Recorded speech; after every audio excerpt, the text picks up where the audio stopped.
Grace and peace. Let me try to see if I can and that allows you to turn this thing down. I see a couple of people in here already. Hopefully I'm sounding okay. I guess this is going to be one of those. Let me see if I can just look at and just check this thing out real quick. All right, Gathering Nations, good to see you. All right, I think everything is okay. We got a lot going on. It's been going on. A lot's been going on in the community in general. Let me see if I can switch this thing up here. And we got to talk about some stuff. And I have been pushing it too. Y'all know me for dialogue. I'll wild out. You hear me, Orthodox more. Hopefully I'm not too loud. I'm real loud in these headphones. Shout out to everybody that's in here. If I say anything to offend anybody, I'm sorry. I don't really mean to do it. I like I said, I think I've pushed the envelope for some dialogue. Y'all know recently we've been back and forth with a lot of stuff. Stephen, I've been, of course, I'm going to blow shots at the urban apologetic community, but I do it for different reasons than some of my brothers and sisters do it for. I do it to push people to dialogue. I drop videos saying they up right now. They putting in work. Who's putting in work? And even when we started getting on the subject of the pews and DNA, I've been saying some things need to be revisited. And because of that, a lot of people have been up in arms. Now, to be honest, most people feel that on this channel, I have a lean towards Israel, Messianic Israelites, and regular Gentile Christians don't have a fair shot. Shout out to Mike Holloway and different people that will jump on because just different people that'll jump on and willing to share. Shout out to everybody in the comment section. There's a lot of people been around for a long time. And of course, people are going to be offended because people bang for their clique, their group or whatever. And I often say I want to share truth, and truth is important. Recently, in light of some stuff coming out, people have been getting at me. Bareen, you want so much truth. You talk about truth. Let's see if you're going to talk about this truth. So we got to discuss some stuff. I was talking, a shout out to Pastor Majors. I was talking to him or texting him back and forth today. And I talked to Pastor Kelly for a minute, and I bring those two up for a reason, because a lot of what I do have to go back a couple of years when Muhammad, shout out to Muhammad, when Muhammad invited them to a Thrive Frequency conference with Dr. E. Far as apologetics and attempting to acquit the church, I've said it back then, I can say it now. Eric Mason have done more for the Christian church, for the Black church. He has done more for the church by way of apologetics, more than I know about anybody else in North America, as far as having conferences and trying to unite and bring some things together to equip the church, because he's seen a need for that. One of the greatest needs was because of two things: because of the conscious community and Sinetta and them dudes. Shout out to Sinetta, Garfield, and all Jabari and all of them. Because of them dudes, and the other one is because of the camps. Because of the camps, or who some people would call the alphabet boys. So he was putting in a lot of work. I've done a number of videos with him and some other people. In the midst of that, I was doing something called Sunday Seminary a little bit later on. Like I said, Muhammad invited Pastor Majors and Pastor Kelly to the conference. I didn't go that year. I wasn't like I am right now. Things were like kind of really crazy, but I was glad that they were there, because I said they're in the community, they're out here, they're attempting to answer stuff. I first thought it was just Pastor Majors by herself, and then they went live or something from Facebook down, and I'm like, oh, Pastor Kelly, with you. So the reason I'm bringing this up is because they're important in this movement, in this community. We're considered a community. of believers, and we discuss certain things. There are a few people. Another reason I do this because there are a few people that don't think them gentlemen, because they're messianic believers and they have a different view about the law and how they move with the law. They believe there is Israel, physical descendants of Israel, and we're going to get into all of that. The church have a problem with some things that's been said and being said. So we said we're going to bring out some proof. We're going to bring certain things out. So that's kind of where it that's kind of how it started. I'm attempting to give y'all a timeline. I'm not my usual self right now because so much stuff has to come out. And people say when it's time to blow with the urban apologetic community, you was blowing. And so now all of this stuff got to come out. Some allegations have been made. And we're going to talk about them. Fair use, faithful. Somebody hit faithful. Berean teacher, gmail.com. Faithful, I'm finna play your video. Don't bother me about this. Fair use. I ain't got that thing. I'm telling y'all fair use right now, not booing all that. So we're gonna I'm glad I got out the way. So I want to continue with trying to give y'all a timeline. We things were going on. I was a little offended, a little bit offended about the way they were received from the bishop. And when I say the bishop, I'm talking about Eric Mason. He's the leader of this woke church thing. He's the leader of this thing. No matter, you got some outside people doing loose stuff, but he tried to form a whole movement. He got the woke church, and a lot of apologists from all over the country started getting together and communicating online, and he was kind of leading the thing up.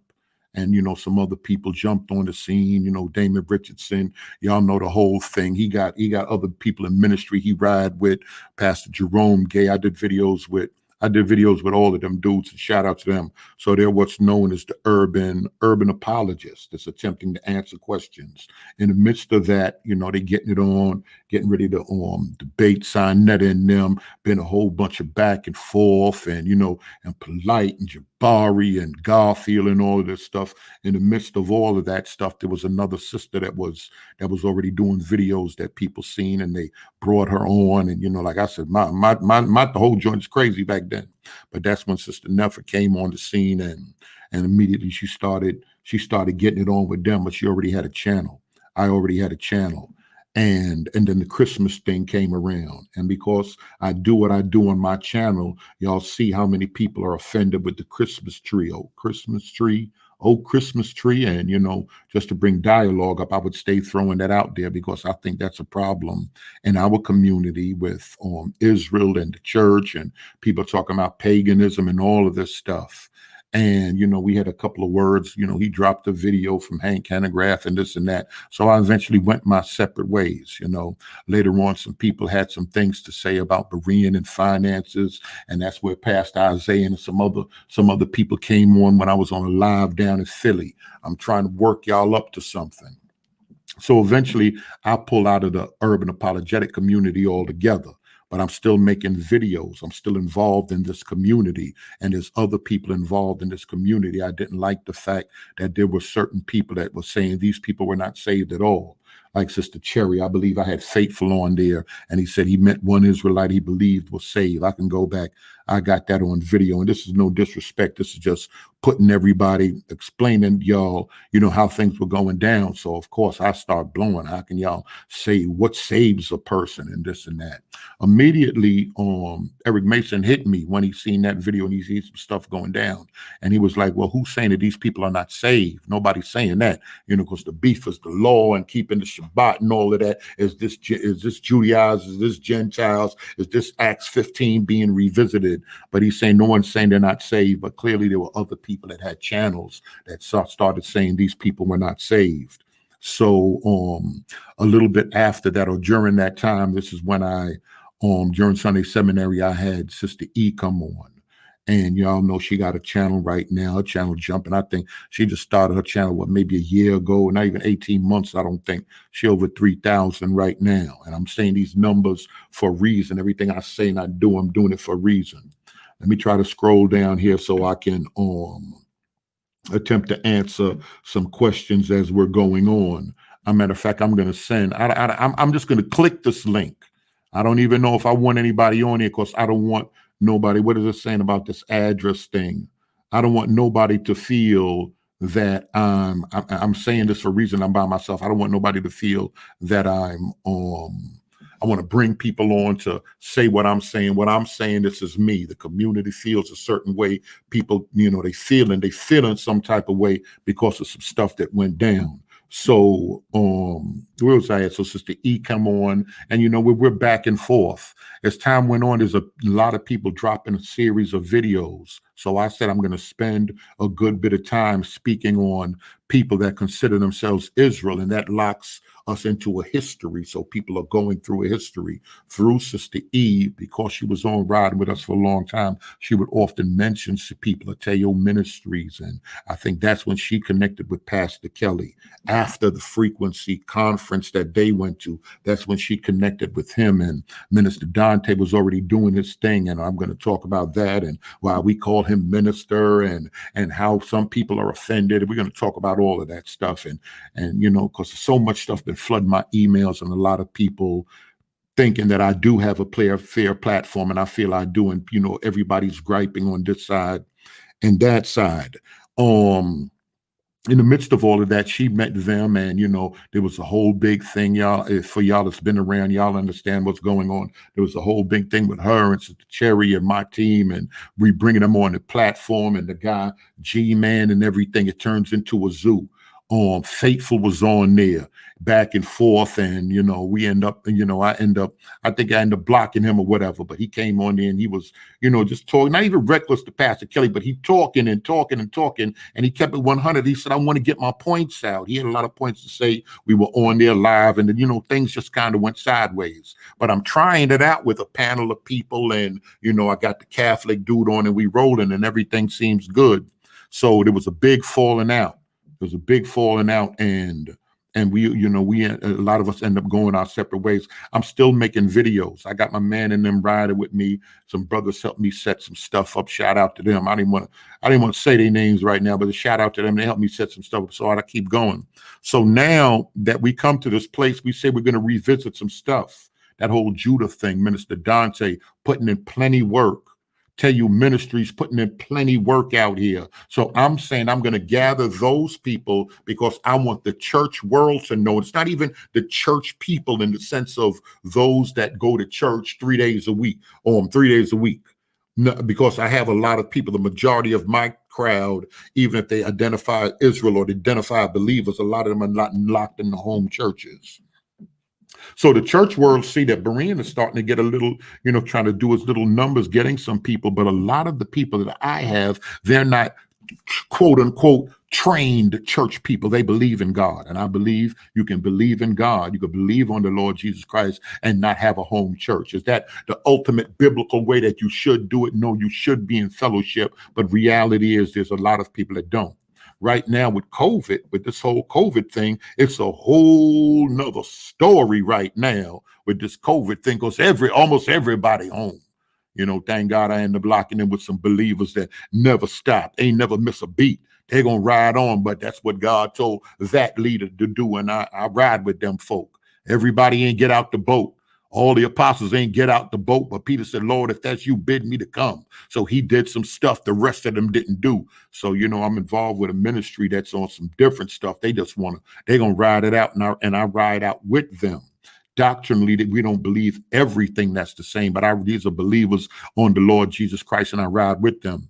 I'm a little open because of where I've been, because of my past. I'm not going to give my whole testimony right now. We just have to understand that I have a tolerance for people and to talk about things that regular church people don't have. Most of my friends that are bishops and pastors and ministers, they're used to preaching to you, talking to, telling you, preaching on, just telling you what's what. And, preaching of the gospel is what's going to save people. I'm more into dialogue. So I let people talk. People tell me I went outside and I took off my shoes and I was just grounding myself and I had to get myself together. And I'm like, okay, and you a believer. And then, I know believers that would ask, what's your horoscope and all of this nonsense? And, as time go on, I'd be like, well, why do you believe that? And I would take them through scripture. But I have a patience with people. So we started, because I'm dealing with a lot of Messianic people, I started bringing them on, everybody that's somebody in this community that I wanted the church, that I wanted other people to know about. I started to bring them on. So I said, and when I would throw some stuff out there, I would say specific things, and we would, and just for dialogue, and I would blow shots at the urban apologetic community because I want them to come dialogue. Now, by then, there's other people thinking that they banished me. They wanted to make a list who's official apologists that go to church and this and that, and they try to make them moves, but I'm already doing my numbers. I'm already out here talking. The rest of y'all don't know about protocol and who to listen to, who not to listen to. People just like, this dude seems genuine, and they're going to listen. So, people would get out here and say certain things and this and that. But through it all, God has brought me up. So, like I said, we continue to dialogue. Whatever I was going through, we always continue to dialogue. So then Sister E, before everything blew up, Sister E was on the channel, and Pastor Kelly made a video. Fair use, Pastor Kelly. I may bring that up. Pastor Kelly made a video with the church in Georgia. He went into a church in Georgia, and out of everybody in the Israelite community, Pastor Kelly and Pastor Majors, I know that their parents, and they can trace that their parents were already practicing. Their grandparents and them was already practicing this thing. They're different from a Sister E or somebody that was just saved and then came into this knowledge and started studying this thing and started looking at some stuff and listening to a Stephen Darby and other people and saying, well, some of the people that are descendants of slaves could be Israel, could be physical descendants of Israelites. I don't need nobody in the comment section saying it doesn't mean male nor female physical. We listen, we know scripture here. Almost everybody, we got a good idea of scripture. We're a little beyond that right now. So she's on there, and she was, talking about Pastor Kelly and everything, and he went in there and he made a video. And in the video, he said that, this was his people's church, and the way the video was shared, many people took it as a evangelistic tool, or he's telling believers that this is Hebrew on these pews, and our people that were in the 1700s that built this church, that built these pews up in here, they were Israelites, and that's how a lot of people took it. At that time, there was somebody that Sister E got in touch with. I already knew Faithful. She made a phone call. She was back and forth with Faithful and another gentleman that's called Abu. We're going to talk about him. And Abu was into the language. He admitted he was an amateur, but he's into the language. And him and Faithful was back and forth with Sister E, and they wanted to set something up. I wasn't even involved in it yet. So the pew thing has been an ongoing thing for years and years. I mean, for over a year now, the pew thing has been an ongoing thing. Recently, Pastor Majors and them got in touch with a man that was in Jerusalem. And this man that was in Jerusalem, it was said that he could, Hebrew is what he do, and he's going to translate the language. And Pastor Major made a video talking about this man and how this man's going to translate the pews, and he bear witness. Speak loud. Somebody said, speak louder. I don't know, maybe in my headphones I'm loud. Let me turn this thing up right here. So he said, so they end up putting the video out, and Pastor Kelly said, basically he was like, checkmate, it's done. The scholar said it's Hebrew and this and that. Boo, if I'm giving the timelines right, if anything I'm missing of Boo, if you in here, let me know. Faithful, let me see if Faithful anybody hit me, because some people I'm not even friends with on Facebook, but I'm going to throw that, bereanteacher@gmail.com. I'm going to throw that out there in case, we get to get on, discussing this. So we'll go into a part 2. So he was like, it's done. But in the midst of that, Faithful in them, they in the background and they going through this stuff. They end up getting in touch with the man. And this is where some problems kind of came in, because they came back and they gave the impression that the man did not really, that's not the way the man actually laid it out, the way it was presented by Pastor Majors and later on Pastor Kelly. They were both talking. Pastor Majors turned around and said, I feel y'all owe Pastor Kelly an apology because it's definitely Hebrew on the pew. So basically their video shut the whole thing down. Now y'all know Berean, in the meantime, I'm blowing shots. They up right now. Who's doing something in the urban apologetic community? In the meantime, I'm booing them putting in work.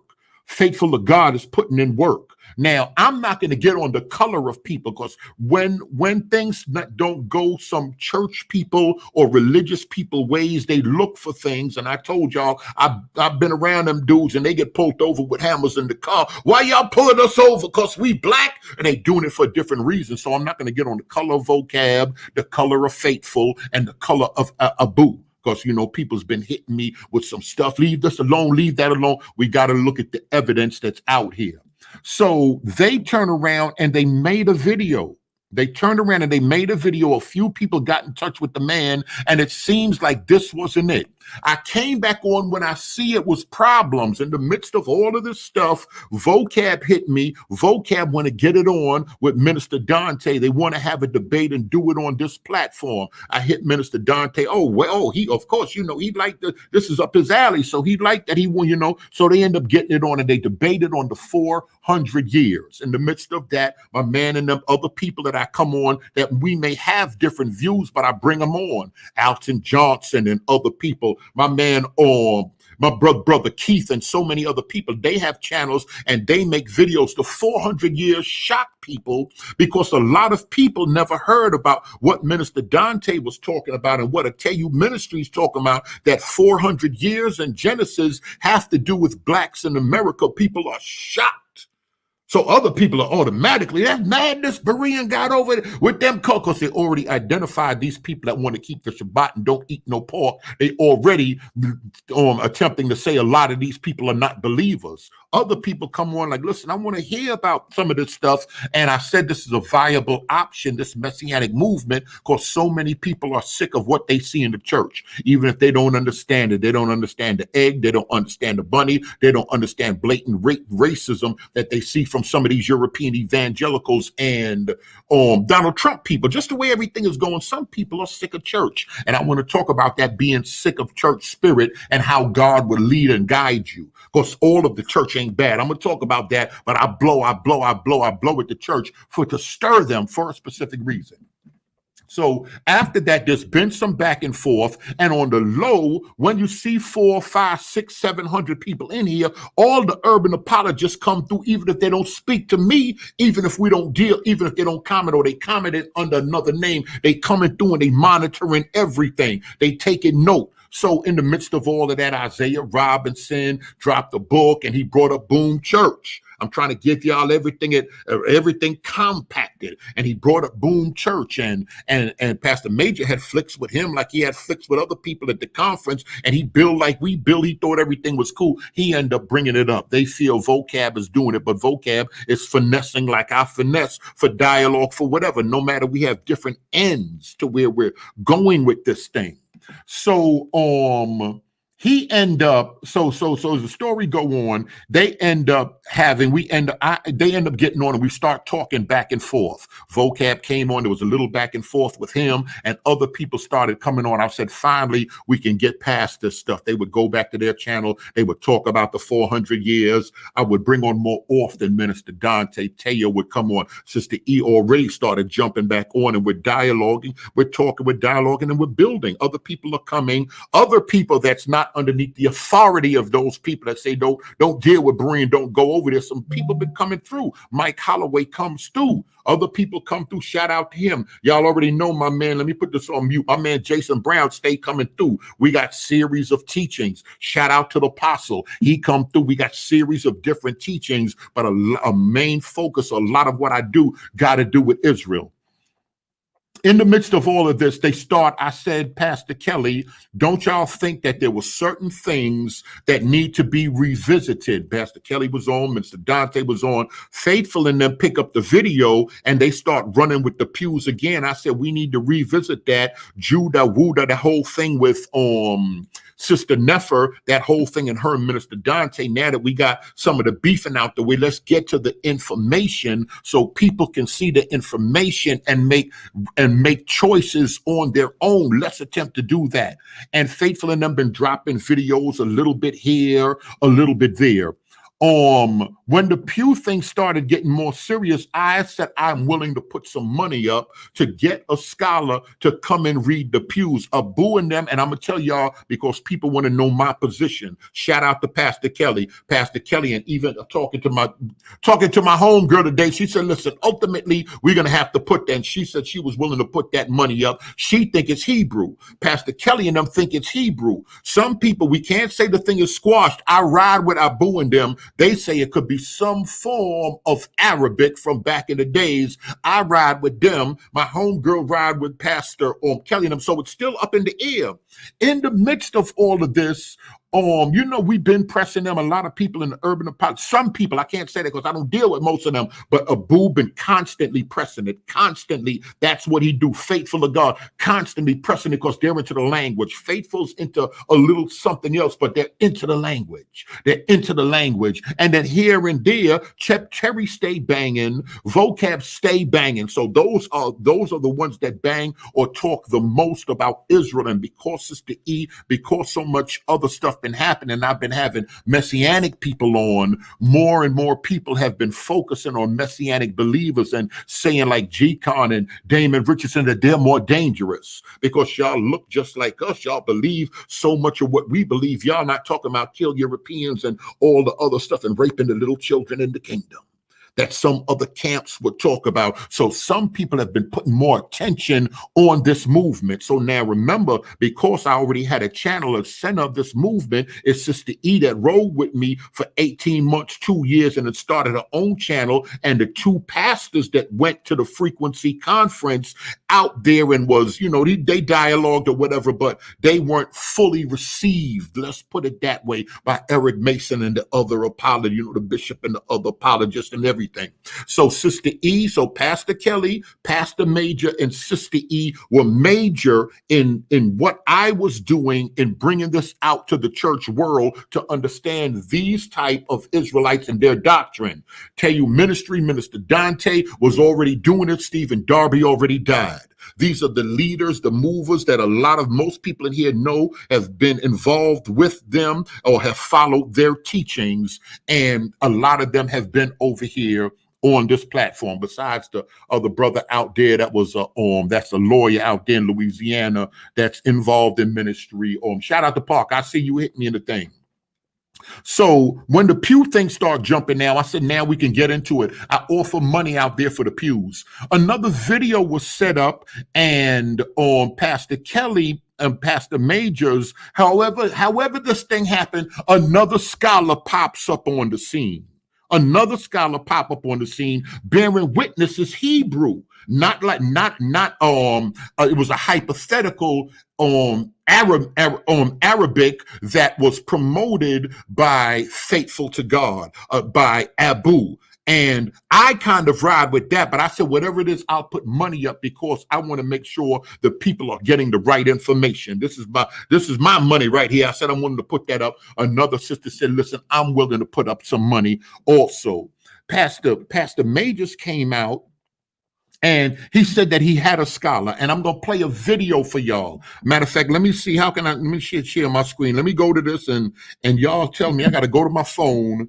And this is not to disrespect anybody. This is just for clarity because so much stuff is going on and people saying, Berean, if it was urban apologists, you would do this, you would do that. And I am a fair person. I just want to give this thing some time because these are people, these are my peeps. These are peeps that I ride with, but ultimately I'm riding with the kingdom of God and truth. If they're not biblically walking according to this gospel that Paul and them preached, it's going to be a problem. But we got to have dialogue. We got to see where these different people are at. The church don't know a lot about history. Let's put it that way. They don't know a lot about history. And a lot of what these people are presenting is new to the church. We can't say we can go back 500, 700, 8, 9, 10, 11, 12, 13, 1400 years and see people preaching this message that some of these people are preaching. So the church is nervous. How do y'all understand the scriptures?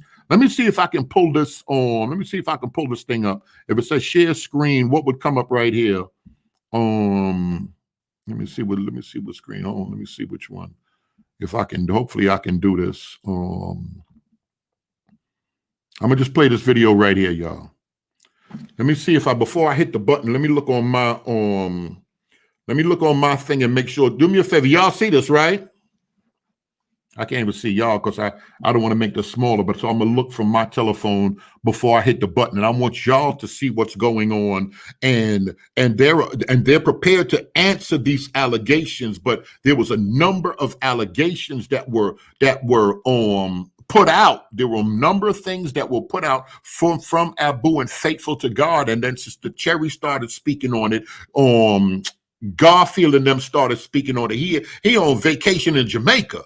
And he ended up speaking on this thing right here. Let me see if I can do this thing right here.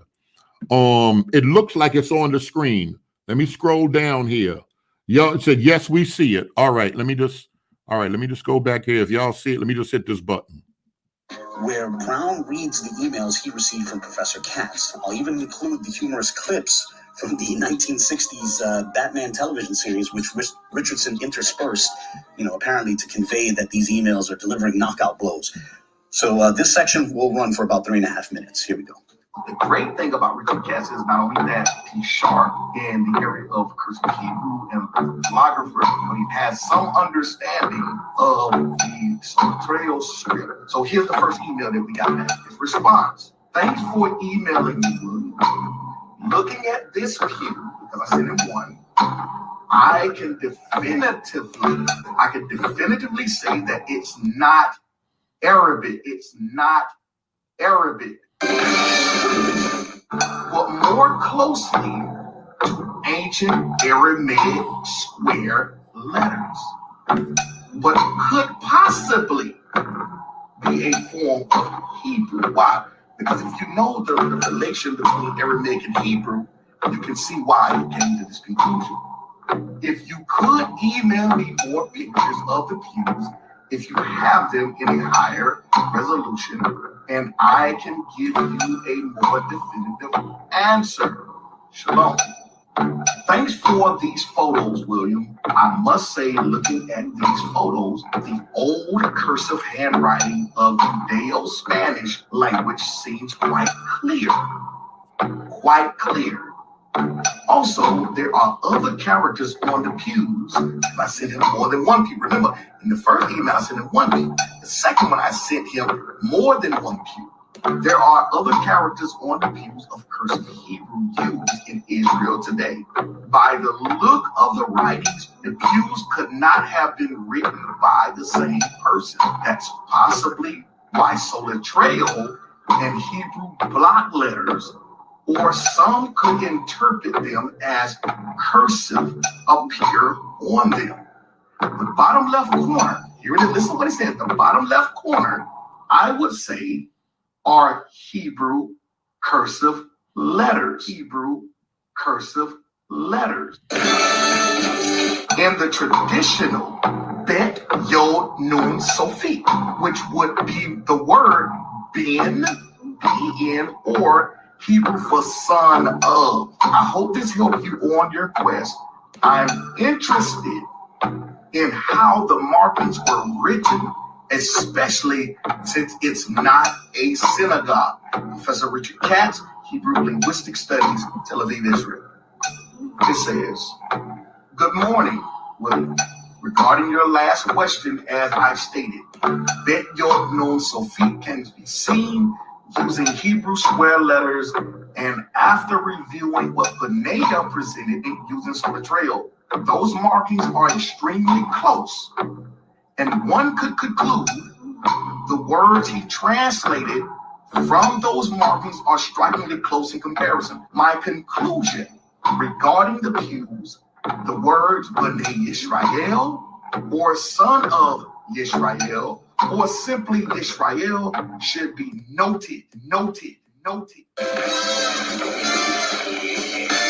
From what I see after examining what you sent, Professor Richard Katz, Hebrew Linguistic Studies, Tel Aviv, Israel. Now, I'll explain why I wanted to dedicate this second section of the video to Faithful to God. It's about 3 more minutes, About y'all. a week ago, Faithful made a suggestion which initially struck me as crazy. And at the time he suggested it, I flatly told him that I found it too far-fetched to take seriously. In short, I rejected his suggestion out of hand. So what was Faithful's crazy idea? Well, he asked me this question.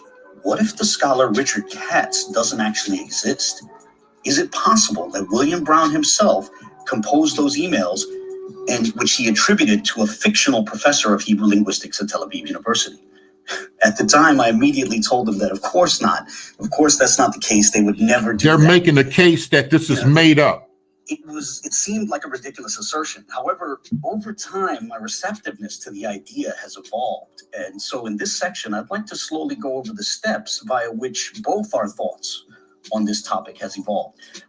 At first, the things being pointed out will seem minor, but the case begins to build and mount as we go along. The first thing that gave me a bit of pause was when Faithful told me that he went looking for information about Katz online and could not find any trace of this purported professor of Hebrew linguistics, apparently from Tel Aviv. So I myself gave it a shot, and I too was unable to find anything about him online. Now, so in the midst of all of us talking, Faithful, Abu, some other researchers went looking for this man's name, looking for this professor. Now, look at how they're attempting to build a case, and you all tell me what you think, because I'm getting a lot of emails because of this. A lot of people are offended, but they know that these are my people, so they want to act some type of way like I'm involved in attempting to hide something. I'm gonna continue playing the video. That didn't convince me that Katz necessarily didn't exist, but at the time I did find it rather strange, as serious academics, especially professors at universities, are usually very easy to find online. And then I noticed that Brown himself had recently seemed to show awareness of the fact that it's difficult to find Katz. And I found that curious as well. It almost seemed like a bit of a taunt. We're not going to give you the opportunity to bombard. We're not going to give you free information. You want to find out who Professor Katz is, and you yourself want to do the due diligence of tracking him down and getting his information yourself. Now, let me pause this right here. I hit Pastor Majors up tonight, and I told him, because there's so much back and forth, and a lot of people offended, a lot of people feeling some type of way. I said, you might have to give him up. You might have to get a professor up because some people feeling some type of way, and I feel this is going to stall what's going on with the whole movement among us as a community. Garfield and them, Cherry and them, Faithful, and their minds already made up, and they're spreading this thing. Garfield is over 2,000 already. So, Pastor was like, yo, Pastor, what you going to do, man? I think you got to get a dude up. Now, I know the other scholar in Jerusalem, a lot of people started sending him emails, and some people feel that because they started flooding him with emails that he reneged from saying it was Hebrew because he felt some type of pressure, and people started saying this is a group of quote unquote moderate Israelite people or things of that nature. So he turned around and he changed his position. I'm going to continue to play the video. Pastor Major said he's not going to give him up. I spoke to him a few hours ago. I'm not giving him up. So that's out of the question, but I'm going to keep playing the video. It's another 2 minutes, I think, in here. We're not going to give it to you. So this inspired me to start taking a closer look at the emails which Kelly Richardson had showed from Brown's correspondence with Katz, both the excerpts that he put in the foreground and the screenshots he used as background. Richardson's video showed 5 emails, the first being Brown's initial email to Katz from December 3rd at 1:30 p.m. Eastern Standard Time. And I want to note the dates and times as they are going to be relevant. And by the way, it was on the morning of December 3rd that the first video showing how Buddhist was misrepresented came out. It was later that afternoon that Brown wrote his first email to Katz, almost as if as a reaction to the video that had come out about Lunis. But remember the time of that first email, 1:30 p.m. Then they showed Katz's reply from the same day at 2:08 p.m. Eastern Standard Time. So Katz's reply to Brown came 38 minutes after Brown sent his email. This is going to be relevant later. Brown wrote to Katz, and Katz replied 38 minutes later. Keep that in mind. Then they showed Brown's response to Katz's reply at 2:29 p.m. Eastern. Then they showed Katz's second reply at 3:12 p.m. Eastern. And then the fifth and final email they showed was another reply from Katz the next morning, December 4th, at 7:53 a.m. Eastern. As we looked closely at those emails, we noticed similarities in writing style. In my experience, what is typical in academic circles is you open an email with your greeting or salutation, and then separate that from the body of the email which follows with a line break, which is to say, moving the text that's to follow down a couple of lines by hitting your enter key a couple of times. Or Abu was saying a PhD, a scholar, no trained PhD writes like this. At least separate it with some sort of punctuation. Now, Brown will at times write emails and even social media posts which begin with a greeting and then launch right into text without starting a new line or even employing any sort of punctuation, like a period or at least a comma. And I found it interesting that the same style surfaces in a couple of Katz's emails as well, a style which in my experience is uncommon in academic circles. For example, on your screen, you see Brown's email from 2:29 p.m. At the bottom, which begins, quote, "Thanks for your response, Professor. I've attached a picture," end quote, etc. Notice how there is no line break or even punctuation between that opening thanks and the self-reference which follows. And Katz's reply is above. From 43 minutes later, he opens with the same style, quote, "Thanks for these photos, Williams. I must say," end quote, etc. Again, there is no line break or even punctuation separating that opening thanks and the self-reference which follows. So too, when we compare Brown's initial email from December 3rd at 1:30 p.m. to the last email from Katz, which was shown on the email from December 4th at 7:53 a.m., Brown opens with his greeting and then begins a new sentence, "My name is William Brown," on the same line, starting with a lowercase letter and no punctuation separating that new sentence from the greeting which preceded it. So too, Katz's reply opens, quote, "Good morning, William, regarding your last question," end quote, etc. There's no line break or even punctuation after the greeting, and what would presumably be a new sentence, yet again, starts with a lowercase letter. Now, at this point, one might say this is simply a function of both participants in the correspondence rushing their emails. And, I would at least agree that the similar writing styles and similar approaches to punctuation between Katz and Brown by themselves would not make for a conclusive case in favor of Faithful's aforementioned suggestion. But at this point, I was starting to feel as though the curious coincidences, the curiosities, were starting to pile up a bit. Then I took another look at this YouTube community post, which Brown had put up on December 3rd, after the first video, publicizing Bunis's actual position had come out. In that YouTube community post, Brown shared a screenshot of Katz's first reply to him. I noticed the 38M in the top right corner, meaning that at the time Brown took the screenshot, his initial email was 38 minutes old. Remember that Brown sent his first email to Katz at 1:30 p.m. Eastern, and Katz's reply came back at 2:08 p.m. Eastern. For Brown's initial email to be 38 minutes old when he took the screenshot, it means that Brown had opened Katz's reply, read it, and took a screenshot all within a minute of it hitting his inbox, which is to say basically within seconds. Now, I admit that's possible. One could say that perhaps he had his phone in his hand when he received the email and the notification immediately drew his attention to it, and within mere seconds he saw the gravity of the reply and felt it was important to take a screenshot. That's possible, but how likely is it? At the very least, this is another one of those curious coincidences. This is another one of these curiosities that's piling up.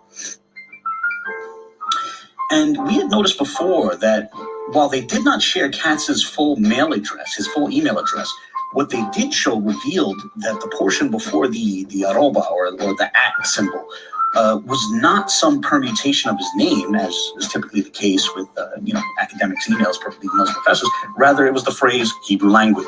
And whatever the domain was, it was a .com, not a .edu. Now, admittedly, there's nothing impossible about that. An academic can have a private email separate from the one his university provides him with, but it is at least a bit curious. In a vacuum, it's nothing, but against the backdrop of the various other curiosities, it becomes a bit more interesting. Now, if I can segue for a moment, I want to note that in his coverage of the controversy over the email sent to Bunis, Kelly Richardson declared on more than one occasion that Bunis, in his reply to the relevant author whom Richardson had focused on, that Bunis had also BCC'd or blind copied me. Now, that's not quite accurate. He did not blind copy or BCC me. Rather, he copied or CC'd me. And so, too, he copied William Brown. The reason why I went on this segue now is because when Brown replied to all, he copied me as well, which would have been impossible were I blind copied. As a result, I received an email from Brown. And what I received was his reply to Bunis and the man who had mentioned his students with Israelite meanings. With that in mind, we decided to run an experiment. While we didn't know Katz's email address, we guessed that if it was, actually Brown writing these emails, then it might be a hastily thrown together email address. Listen to what these guys did. These are urban apologists. Listen to what these guys said that they did. And working with that hypothesis, we thought that as Brown uses Yahoo for his own main email account, he might have likewise created a Yahoo account for his Katz persona, if that is, he was the author of Katz's emails. So I sent an email to HebrewLanguage@yahoo.com.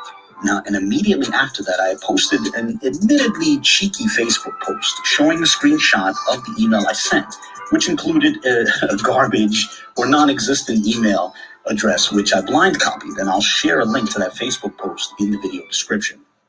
Now, the point was to convey and record that we were anticipating that a reply from Katz might show features similar to the email I received from Brown. But so too, another point of BCCing the garbage or non-existent email address was that I should immediately get a bounced back error message saying that email did not exist. But if we did get that, yet we didn't get a corresponding bounce back, error message for the Yahoo account, we would know that a HebrewLanguage@yahoo.com email address did in fact exist. Sure enough, what we, sent the BCC to got a bounce back, but the Yahoo account did not. So we knew that the Yahoo account did exist. HebrewLanguage@yahoo.com was a real email address. That said, here's the email that I sent to that Yahoo account. Quote, "Greetings. Are you Richard Katz? I recently saw a video about a professor named Richard Katz who had analyzed some pictures of markings on church pews from Georgia and concluded that discernible Hebrew was found therein. If that was you, might I ask some questions about that? Sincerely, AA." End quote. And then there's a footnote at the end linking to the relevant video showing the email. Much to our glee, we received a reply from that email address. However, before I read that email, I want to return briefly to this previously mentioned YouTube community post from Brown. I want to look at this YouTube community post just so you can get a bit more of a sense of Brown's writing style and to take that with you into the look at the reply we received from Richard Katz. So starting with the second sentence at the end of the first line, the YouTube community post reads as follows, quote, "See, for us, this has always been about our family and the church history, and this isn't a debate. For us, this is about bringing a resolution to all who need it." End quote. Notice the portion which reads, "For us, this is about bringing a resolution," end quote, that portion is presumably a new thought. It could have been its own sentence. At the very least, it should have been preceded by some sort of punctuation. Now, as a disclaimer, this is not intended to disparage Brown's writing style, but rather only to give you a sense of how he writes. Aside from that, listen to this next sentence, which starts in the middle of the fifth line of this YouTube community post. Quote, "See, the first presentation was only to set up the second ones. You see the hand of those who oppose, and now that they've shown their hand, the proof is on them to prove this linguistic scholar wrong, who definitive said it's not Arabic," end quote. It's a bit of a how can I put this? It's a long sentence. It's somewhat of a cumbersome sentence. It's the most polite way I can put it. And keep that style of writing in mind, as now I'm going to read the email from Katz. I'll intersperse a few comments along the way. The email begins as follows, quote, "Thank you for emailing me. I'm Professor Katz, and I'm fully aware and very familiar with the video link you've attached concerning First African Baptist Church in Savannah, Georgia, as well as other videos recording the subject. I've received several emails. Many were upset regarding my conclusion and findings of a discernible language on the pews in Georgia." End quote. Now, let me stop here for a moment. Notice the line which reads, quote, "I've received several emails," and the line, quote, "many were upset regarding my conclusion." Notice that those two lines are presumably two separate thoughts, yet there is no punctuation separating them. This is a feature of Brown's writing. Also, as we go through this, note how this email conveniently hits every point which Brown would want a scholar in his favor to hit. So with that in mind, returning to the text of the email, I'll start again with that last sentence, which I had read in part. Quote, "I've received several emails. Many were upset regarding my conclusion and findings of a discernible language on the pews in Georgia. Not to say that that's your position, but I feel it's best to share with you, like I shared with others, regarding my conclusion, and also due to my schedule and projects I'm involved in, I don't have the free time in my schedule to go into full details regarding the breakdown and process." End quote. Note that that's a single sentence, and it is somewhat reminiscent of that last sentence I just read from the YouTube community post. Aside from that, conveniently, the professor preemptively informs me that he's too busy to get into the details of his findings. So, pointing to the precise markings where the relevant Hebrew terms are found might not be possible at this time. That's, it's sort of a device to rule out showing where the alleged Hebrew terms appear. Now, there are only two sentences left in the body of the email. The first sentence is short, while the second sentence meanders in a way which is indicative of Brown's writing style. Here, listen to this. Quote, "Let me start by saying this, and I hope this answers your questions, period. William Brown didn't misrepresent or misquote my findings of the discernible language on the pews. In fact, upon his request, I gave him permission to share my conclusion regarding the pews. My field of study and expertise brought me to the conclusion that Solitreo and Hebrew block letters are on the pews based upon several high-resolution images of the pews that were sent to me by William Brown, period. Best wishes, Richard Katz, PhD," end quote. By the way, did you notice that he capitalized the H in PhD? Honestly, I think it's highly unlikely that any scholar who has actually earned a doctorate in philosophy would capitalize the H in PhD. Rather, they'd leave it lowercase. However, who does write PhD that way? William Brown, and we actually have examples of that. Let's turn to that infamous Boom Church panel discussion, which took place back on the 22nd of November.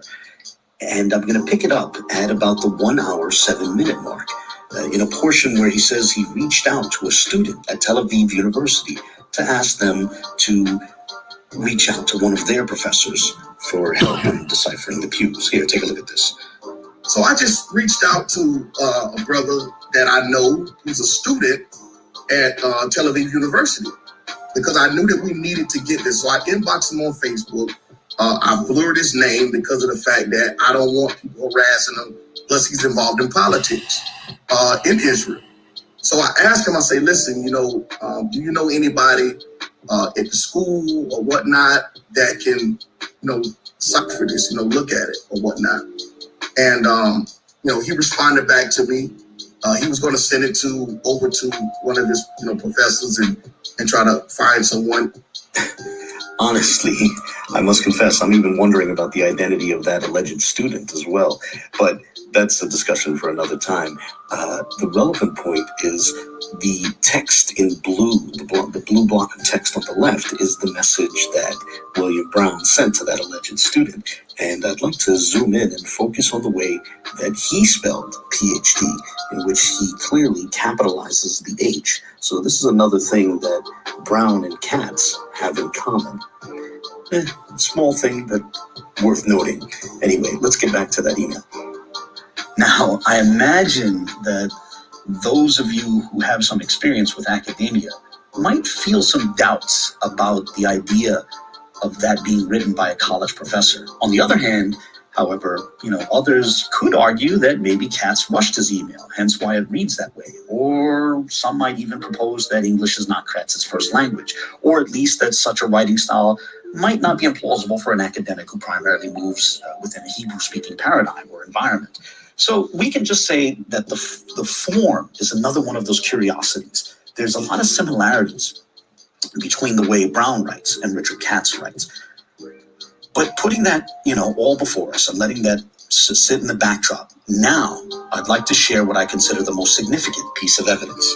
As I alluded to earlier, when Brown replied to both Bunis and the man who had written to Bunis mentioning Israelites, Brown also copied me.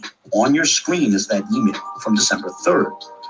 Notice the 3 dots at the top right corner of the email. As a feature on Gmail, if you click on those dots, you get a drop-down menu. And among the options in that menu is one which reads Show Original. When you click on that, you receive more data about the email. And this is the data for the email that William Brown sent me on December 3rd. Feel free to pause the video and look it over. Now, here's the email which Richard Katz sent me on December 16th, so 13 days later. Once again, I can click the 3 dots at the top right corner and get the drop-down menu and choose the option which reads Show Original. And here's the relevant data for the email which Katz sent me. Now, we can put the 2 results side by side for a comparison. First, note the SPF IPs are identical. Now, as this is part of a sender policy framework, the relevant IP address reflects that both messages were sent via Yahoo. It pertains to a Yahoo server, one of many Yahoo servers. However, it is highly unlikely that 2 people in different continents would wind up with the exact same IP across all 4 sets of numbers. I checked the SPF IP for various other emails I received from Yahoo accounts, and none of them matched like that. None of them were exact in the way these 2 are. I also sent an email to myself from a Yahoo account and found that my own SPF IP changes, for example, when I send it from my phone using my home Wi-Fi and when I alternatively send it using my mobile data instead. It's not impossible for these 2 people to have the same SPF IP, but as I said, it's highly unlikely. And moving on from that, notice that both Brown and Katz wrote from the same device, apparently a Samsung Galaxy using the Android 9 operating system. At this point, I'm sorry, but there are just too many coincidences. It seems clear to me that the best conclusion is that the emails from Katz were written by Brown himself. Recalling first the situation with Bunis, and now noting the situation with Katz, ask yourself this question. If the scholars were so firmly on their side, why would they need to badly misrepresent one scholar and then totally fabricate another scholar? Amazingly, in some of their subsequent panel discussions, they seem to almost give some insight into what might have motivated such a move. It strikes me as insight into the psychology behind this move. Consider these interesting clips. It was crazy because when me and you were talking, I'm like, man, it's this other professor I'm going to email, and man, I'm hoping that by today, because man, you have been talking about the whole plan of the video, you was, getting ready to drop it and things like that. And I'm like, man, I pray that this guy, respond back. So back on December 3rd, they were put in a position where at least one of them, William Brown, was hoping and praying for another scholar to come through where Bunis fell short. And it was like, man, I think it was like maybe 3 or 4 hours. I think me and you talked together. Like, I just got an email. And then it was almost kind of like the things that we were talking about. Like, hey, we want to make sure that we get some, solid, no vague, gray, anything that they can't use. We don't want to try to. So I kind of pressed them. I think me and Benel was texting too. This time around, they didn't want to try to build a case off of something vague like they did with Bunis. Rather, they needed something more solid and definitive. So I was like, listen, are you sure? Are you saying this? Is this what you're saying? Are you absolutely, just in case we have to pull those receipts or whatnot. And You know, he was, when he came back and said he's definitively saying it is not Arabic, I was like, we don't even have to even have the conversation about any type of social experiments or any type of language experimentations. That's just off the table, period. It's a definitive response. Just as they were hoping Bunis could provide the definitive response which ends the debate, so too here, they wanted something definitive. However, this time, with this new scholar, they needed it to be far more substantive than what they got from Bunis. And especially fun and interesting is this next comment from Kelly Richardson. What's cool here is when you see this portion of it, when he came back, he said here, thanks for these photos, William. I must say, looking at these photos, the old cursive handwriting of the Judeo-Spanish language seems quite clear. Also, there are other characters on the pews of cursive Hebrew used in Israel today. By the looking of the writings, the pews couldn't have been written by the same person. Remember when we was going through, I was like, man, he must have been eavesdropping on that conversation. Mm-hmm. Remember I said that to you. Now, I have no idea if Kelly Richardson knew Brown was writing the emails from Katz. And from that clip, I'm open to the possibility that Richardson did not know. What Katz wrote reflected their earlier private conversations to such a degree that Richardson himself had to joke that it was almost as if the author of those emails was privy to those conversations. Well, I'd say that in hindsight, one is tempted to say, yeah, the author of Katz's emails really did hear those private conversations that Richardson had with Brown. And the reason that Katz had access to those conversations because Katz was one of the participants in that conversation.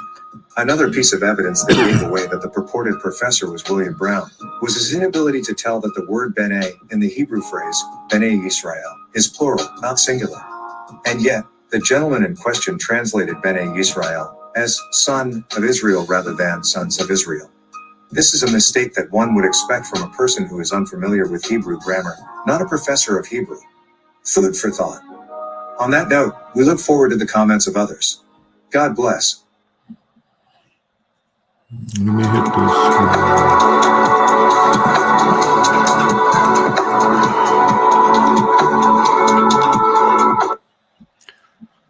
Type of one if y'all can hear me. This is the work of Abu, who was going back and forth with them about the pews, who's still arguing that it's not Hebrew. And there's a lot of people that's arguing that's not Hebrew. I was looking through the comments as we were going, and somebody said, what difference does it make what the pews say? It doesn't make any difference. We still the people. And I agree with that. And so many people said from earlier, it doesn't make a difference. But as somebody that was pushing the pews and say that we need to have continued discussion with the pews and everything, I'm a little troubled. I'm a little troubled. I'm not only troubled because of that. Because he's planning on doing more stuff, he don't want to bring out the person. I think because so many people in the community are upset, and because Garfield and them are spreading it, and Abu and them and Faithful and the Cherry and them, and everybody's going on a rampage discussing this, that I was going to go ahead and bring it out. I don't want to act like I'm holding back stuff because these are my people. And it's definitely, the allegations are definitely troubling. The allegations are troubling. Now, a lot of people automatically, they're going to be like, Abu's on some Fed stuff. Who would even think to, what would even make these people go in this direction? You know, if you're going to put the work in, put the work in. But the problem is they're saying that these people are attempting to fabricate evidence. Now, the reason that so many people are saying that this is a problem, because if you're attempting to fabricate evidence, are you going to, what else is fabricated? If this is fabricated, if you're going so hard for the pews, what else is fabricated? Especially that we're to the point where we're going to go in dealing with the language, dealing with people, dealing with DNA. As soon as we start bringing scholars up, are you going to make scholars up? Is this make-believe? They're trying to say now there's a few problems here. My man and them was like, yo, you know, we got this thing with the IP address. There's so many people that's involved in this stuff. They're like, listen, we got to, you know, that stuff can get explained away. That's no problem. But Abu set up a series of things, from the PhD to the style of writing, longed out sentences, and so many different things. To the most of the time, it's from a professor, it's from the EDU. Almost all the time, they don't write from their personal emails, but people have personal emails. But he laid out a case in this video, and this is being spread around. And a lot of people say the only way to solve this is to show where's the professor at in Israel, in Tel Aviv, what university he's on. Most, even in Iran, that's closed off. In different parts of Korea that's closed off to people, you can find a professor in a legit university on this planet. And a lot of people, they went digging, and this is what we talk about, researchers and finding. But the pastor said that he got the guy on the low. He got him on the low, and he's gonna keep him on the low because he know you haters gonna harass him like y'all did the first person. Like y'all did the first scholar that agreed with the pews and made them back off. So the whole argument don't have anything to do with who's limber, who's Israel, who's not Israel. The whole argument is it Hebrew on the pews. Yesterday I made a video. People said you're going around and around. You're not really saying anything, because I didn't want to put no link in there. Because like I said, these are my people. I didn't want to put no link in there. I didn't want to play it. But if I'm fair, and I said the channel is about truth and what people are putting out here, we gotta put some stuff out there. He says, let them rebut. Of course, absolutely so. And this is what we want to do. I think the easiest rebuttal, and like I said, I hit the pastor, easiest rebuttal. Listen, you got to get a white dude up. All right, if people gonna bombard his email once they find out who he is, and y'all know, you know, and I don't even think when we start talking about that, I don't look at Abu as that type of person. I've had a number of exchanges with him. I don't see him as a disrespectful person. Even when I said to bring the guy on, I said, you know, send him, tell him send his PayPal. I'll put the 300 in his account. He could jump on for 20 minutes and you jump on. He was like, no, I'd rather you can, you know, you'll just speak to him and this and that. He's not a forward type of person. He's not going to do for what I do for dialogue. Abu's not going to do that, you know, at least from my exchange with him. Is this thing make-believe? Is this thing a lie? Is this thing part of the urban apologist wanting to tear somebody down? A lot of people are going to have a lot of different opinions, but there are people, I can't lie, there are a lot of people that's hitting me and they're concerned and they like, how can we trust anything going forward from here? We want to see this guy. We want to know what's what, you know, and I just wanted to drop that and just, you know, I'm gonna keep it 100. I'm gonna keep it 100. These my peeps are not. I'm gonna keep it 100. And I say all the time, when we're dealing with truth, let the chips fall wherever they may. This still have nothing to do with people and their soul salvation. We got to be careful with that, because we got believers all through the Bible. Israel was acting crazy. We can just see some of the stuff going on here with a bunch of these preachers out here, people acting crazy. You can be a believer. I see all through the Bible, people acting crazy, and they're God's people. So sometimes people can do bad things. When we start talking about fruit, a lot of people arguing who cuss more, and they throwing out different people's names. Well, they curse, well, she cursed, well, look at her behavior. And people want to bring behavior up because character is important when we're dealing with this stuff. Honesty, language, the way we speak to people, all of these things are important. And there's been back and forth. There's been bickering on both sides. And we're just trying to get to the bottom of the truth with history. The truth with the pews, the truth with the people and the sources being used in Spain and Portugal with, you know, who were these Jews? What did they look like? We're just trying to get to the truth, and we're trying to use history. People trying to use science. The most important thing you have to have is discernment and the Spirit of God. We have to be lined up with the Word of God. We have to make sure we're doing it according to the book. And these things are bringing problems about, even though, like I said, we're all a community. We get here and we dialogue, and people are going to be offended. You know, people are going to be offended that this thing was shared, but we have to get out here and we got to talk about some of this stuff. It's so much stuff going on, and people are troubled. You know what I'm saying? People are troubled. Let me see if I could see some comments down in here. Maybe I'll throw them up on the screen if everybody if anybody got something to say before I jump on out of here. And like I said, my sister said she think it's Hebrew and she still want to push that thing. Yes, they can, but they but from the same server. They can. All right. That must be a little different talking. Let me see if there's any questions or something y'all want to throw up on here. Not everyone wants truth. I agree with that. I agree with that. Some people are not even searching for truth. They're searching to promote whatever they believe, their group, their agenda, their gang. Remember, the Most High is doing more than any one group. You know, somebody say it's yeah, it's a lot. Somebody said, "Is he?" No. He should sound like faithful to God. A lot of people often would, say some things about faithful and Abu and vocab, because of the type of work that they're putting in, because of the type of stuff that they're doing. And, we get a lot of people. I've got a lot of people that say, listen, it don't make a difference. None of them are black. Tell them stay out of black folk business. But we still can't undo what was said. We can't undo what was put out there. And like I said, I feel pressed to do this because I'm like, urban apologists ain't putting in work. What y'all got to do, this and that. In the meantime, I've been telling people they're in here, they watching, they listening. Everybody don't come to the forefront. Some people come and make comments in different names, and then some people will just step up and get on here and just share because they got their own mind and they walking and they calling, and that would be people like a Mike Holloway and stuff.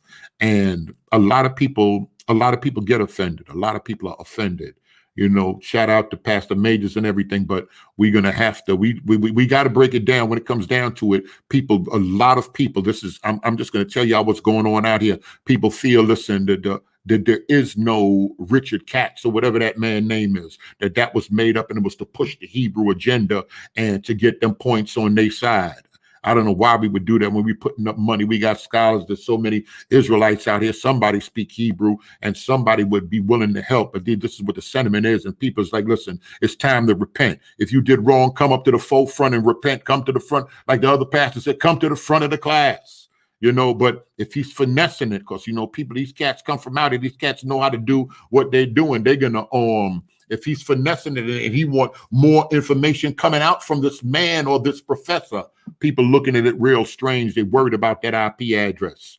We got other people that say, we can explain all that away. People are worried about the grammar and the PhD and like I said, the email. They're worried about the run-on sentences. They're worried about different things, the wording of the thing. They're worried about different things. And most of all, one of the main things is that you can't find the other person. They found him immediately. So who is this unknown professor, especially when we deal with the university, when we start dealing with Cambridge, when we start dealing with them dudes in Tel Aviv and Israel and the Bible and this and that. Some people, they're definitely feeling some type of way. We're going to revisit this thing later on this week. They're going to come out. They're going to have a reply. They're going to explain everything. And people are looking for an explanation. If it has to do with anything, hiding anything, covering up anything, listen, the Bible says we got to expose the works of darkness. This is why I'm here doing this. We're going to just bring it out. We're just going to bring it out. This is what these guys put out here. And like I said, I've been beefing. Listen, y'all got to do something. They've been looking and watching. And if this thing is right and exact, that's boss moves. That's power moves. They done went and got their cousins in them. These is big stick. These ain't regular. These is poles right here and they hitting.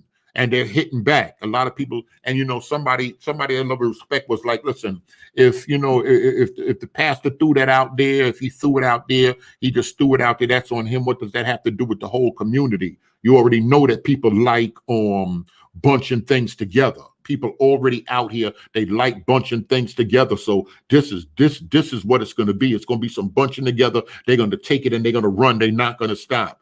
Every single, y'all think they were looking at things before? That's how come I see some people, Israel, like, man, listen, we love you, we riding with you, Berean, but listen, we moving on. We're not dealing with none of this talk. We're not dealing with none of this. But once we start, and this is how Garfield get into it, once we start making historical claims and we start doing certain things that's outside of the realm of just faith and belief. So when we start dealing with the pews and pointing things out and making specific claims, we have to be ready for this. And this is what we're seeing taking place right now. Let me see. Shout out to you, Mike. I see you. Shout out to Apostle. Shout out to Jason Brown. Let me see. I'm gonna try to read. Thank you. We appreciate you in the super chat. We still Israel regardless of the outcomes of the pew. And multiple people, virtuous truth, I ride with you on that. Multiple people are saying that. What difference does it make? And even when we were pushing it, other people were saying that's irrelevant. There's so many other things. There's so much other evidence. And that's how come I said we were going to sit down with Telu and them, and we were going to go through the evidence. Matter of fact, Telu Ministry, shout out to Yakoba. He's the one that brought it out when Sister Nefer was on. She was like, are you willing to sit down and look at the information, or bring Minister Dante on and sit down and look at this information? And that's what we're in the process of doing. And I guess just when that was said, that's when this came out. Y'all go to Faithful of God channel. He got a couple of days. He been blowing. Everybody ain't doing everything, but he been over there blowing, booing them. They've been blowing. He said they're concerned with the language, but they're doing this and they're closely watching. They're closely watching that DNA. They got the people that's watching statements that's being made. So you can't be out here just talking and not really knowing what you're talking about, but you just feel some type of way. Because you feel, I know on the inside I'm Israel. That's good. That's one thing. And that's a personal belief. That woman touched him or the hem of his garment. She just knew on the inside. That's an inner knowing. And that's one thing. But when you're out here and you're attempting to use science, when you're attempting to use archaeology, history, when you're talking like a linguist, when you start dealing with languages and stuff, you gotta know what you're talking about, because an unsaved person that got 20 years teaching the language can come and say, I see a discernible word here. This is A, B, C, and D. And there's some other videos. We can go through it later on in the week. But like I said, shout out to everybody. I just wanted to get on here and I wanted to drop this video before I got out here. And I hope y'all somebody else, she said GED. All right, since we've been waiting on that information too. Somebody would say Faithful is on live. Is Faithful in here? Let me see if he hit me in here. I think Pastor Kelly was getting the other stuff together. I hit him earlier. I don't see nobody that hit me on the. Let me make sure. I want to make sure I said nobody hit me on the phone, but I wanted to specifically get on here so people can't say that, I got on here with other people and this and that. And somebody said, somebody said, make them a moderator. Preston said, make them a moderator, wherever you had in here.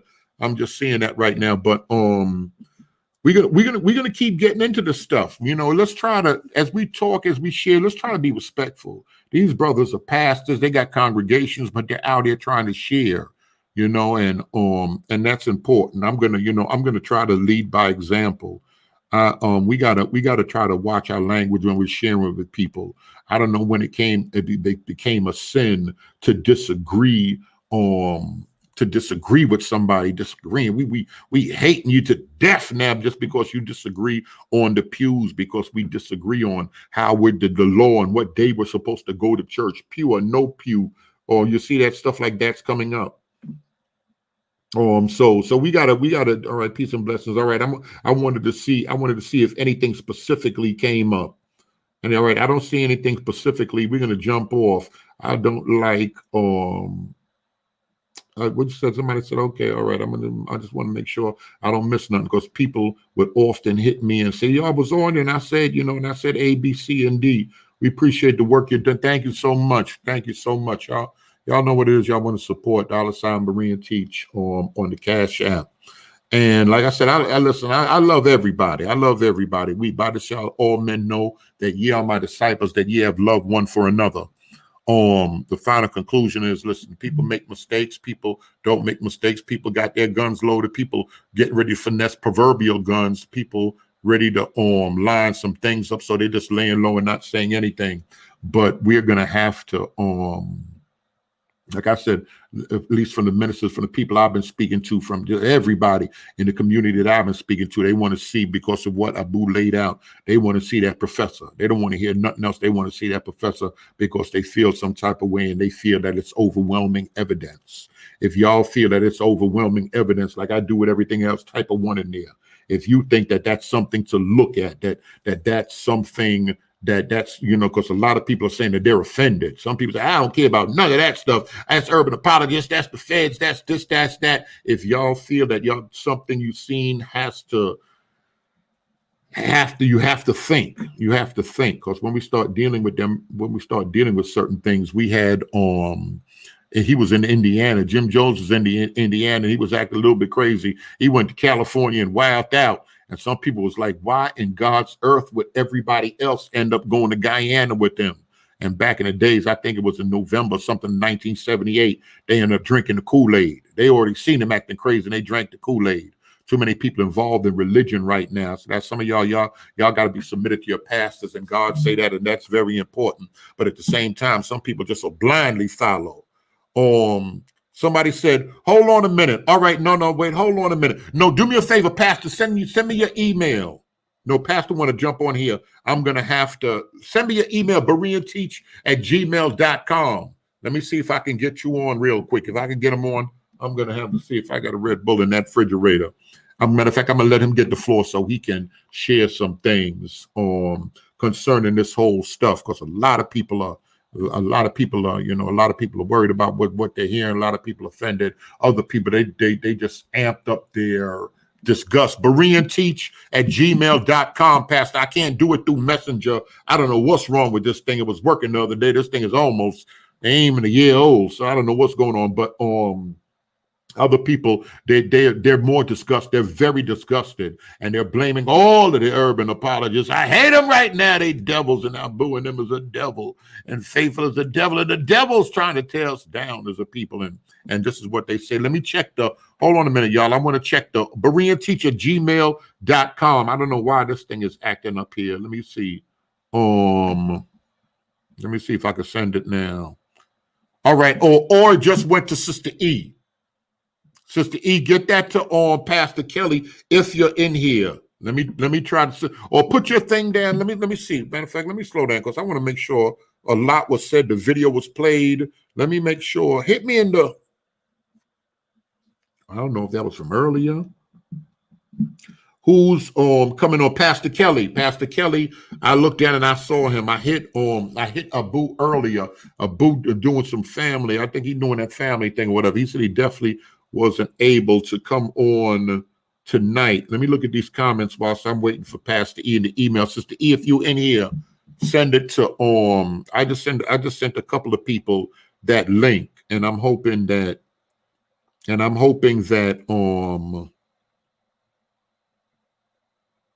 Pastor Kelly, that I know that 22, that number that looked like your number.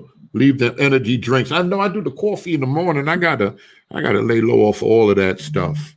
What is he saying? Oh, that's you. Oh, okay, that's you, sis. All right, wait, hold on. Where's she at? I gotta go down here.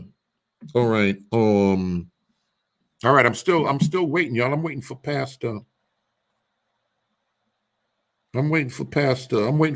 Kelly. Let me just hit him in the.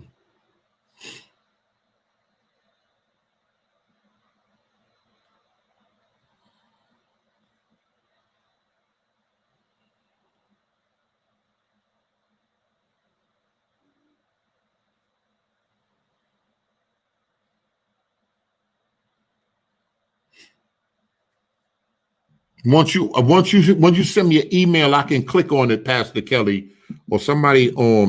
Let me see who else got that. Sister E, I'm not saying Sister E is not in here. Let me try to read some of these comments. I definitely want, if y'all be patient with us, we try to get Pastor Kelly on here because I know he was working on some stuff. Even yesterday, a lot of us were on there waiting. When the whole thing jumped off, I can't lie, y'all. I right, this is. I think it's you right here. It only say put in timeout. I know you said it says put in timeout and block. Y'all know. All right, sister, you see it? Someone here, do me a favor. Send Pastor Kelly, look in your email, Sister E, and give that link to Pastor Kelly. I just sent it out. I think I sent it out to you. I'm going to try to send it out one more time.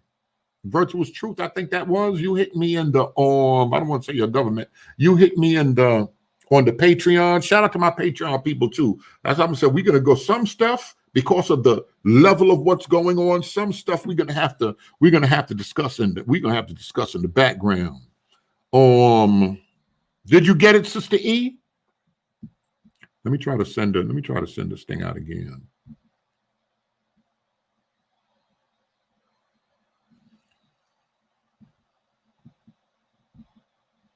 All right, Sister E, I'm sending you the link again. Of course, this is, like I said, Pastor Kelly, and it was so crazy because 2-3 nights ago, I was like, listen, I need to get Pastor Kelly, Sister E, and Pastor Majors on because they're a large part of why I do what I do, and and just so everybody can have the rundown as far as how the whole thing went down. But let me see. Yeah, I did send you the link. Who he said, hold on, let me see. I'm thinking these dudes are lies. Sent a photo. I didn't want to distract you from the right.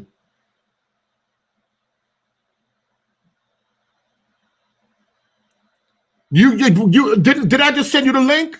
But did I say, let me see, I just sent you the link. She in the chat saying what?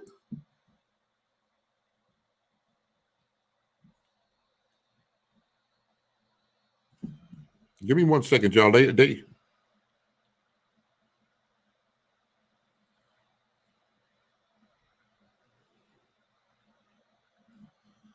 or just tell me you said you see something in the chat, Mr. Dante. You said you see something in the chat. Sister Cherry in here? Baker said, let me see. Baker said that these are strong man. Let me see what he said. Good to see you, Baker. I ain't see you in a minute. Strong man argument spitting in the wind. Okay. Let me see. I want to see any and some other comments on this stuff here because I know we gotta, Yolanda, you can say what you want. We gotta make sure we get this out of the way because we going in with the information. What is he saying? Okay, no, that's another link. I see you typing in here, and that other phone, I don't know where that other phone is at. Do anybody, Sister E, are you driving?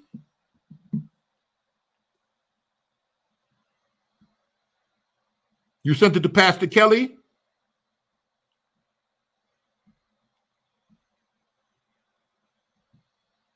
Okay, she just said, I see she just sent it. All right. Yeah, Pastor Kelly, come on here. He can help. He can help discuss some of the stuff. And like I said earlier, the other day when I seen Abu in the comment section, he wanted to see the temperature. That I didn't know that he already dropped the video making some claims and stuff like that. But I did hit him after I got a flood of emails from other people and I discussed some stuff with some people. I definitely hit him. I did not hit faithful. I don't have faithful information. Alton, you got faithful information? Hit faithful. I sent you that link. Hit faithful if he want to jump on here and say anything. Matter of fact, I need to show y'all some of the videos that he been putting out. Let me see what he's saying. All right, I'm gonna read this, bro. I can read this right here.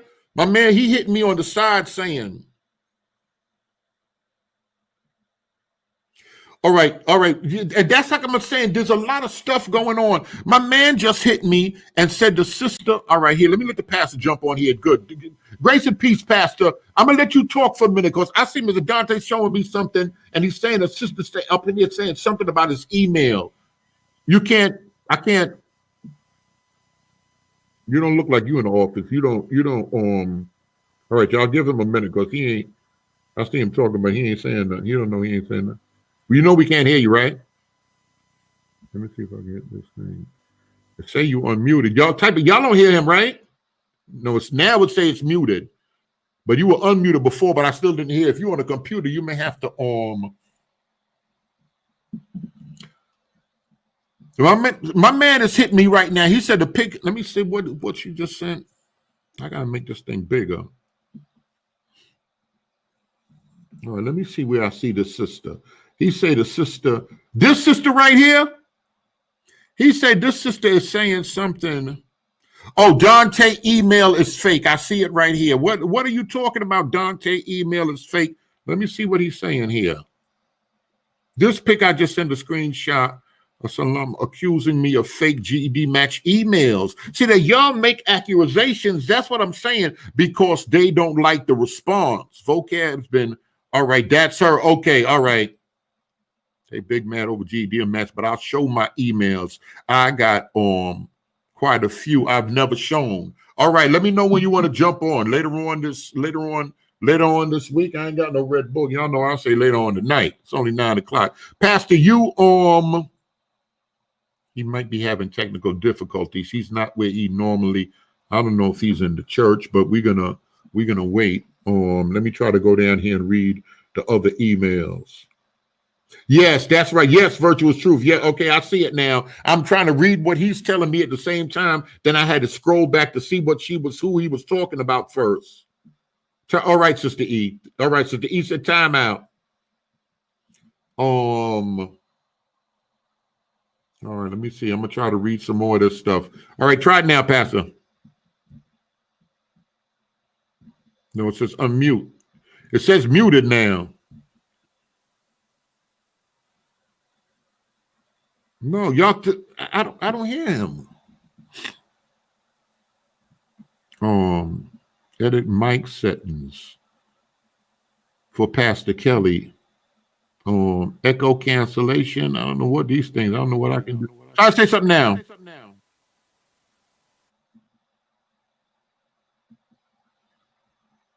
All right, he went out. I guess he's going out and he's gonna come back in. Of course, I definitely can't. All right, no, ain't nobody here. They can't hear you. Let me try him again. Can you hear me, Brother Berean? Because I can hear you. Yeah, all right, now we can. They weren't even hearing you. Come on, sir. Let me try to go back and look at some of this stuff. Grace and peace. Everybody know you. Just jump on this, sir. Let me try to look at this. Can I say something real quick, brother? Because I'm at a no, yeah, go ahead. I want you. Yeah, go worship. ahead. You got the floor. Yeah. I want to say this, guys. And Brother Berean, you know I'm very respectful. And even in the midst of things that have been going on between the urban apologetic community and the Hebrew Israelites, I've always made it a point to be very respectful. Mm-hmm. I stay on doctrine. I don't do personal attacks on anyone, right? Even with the thing, you already know what transpired in the backdrop before any of these guys start jumping into the water or the fire, so to speak, that with Bishop Mason and those guys, I was always respectful to them. Even some of the things you knew, even some of the things you knew behind the scene, I never made public. I kept it to within us. And I want to say this because faithful to God, what is it? What is his name? Mike Pereira. Mm-hmm. And some of the behaviors that I've seen, and you know me, I don't duck from anyone. And he made a video, I guess a new video that they just posted with him and Abu. And he said that he's going to expose me for being unchristian-like, right? And I made a response. Dante. All right, good, Mr. Dante. Fair use. I think I might have to put this video. Come on, I'm sorry. Good, Pastor. So he said he was going to expose me for being unchristian-like. And so what I posted in his comment, and I want to say it on your platform, and I'll challenge, and I'm being very respectful.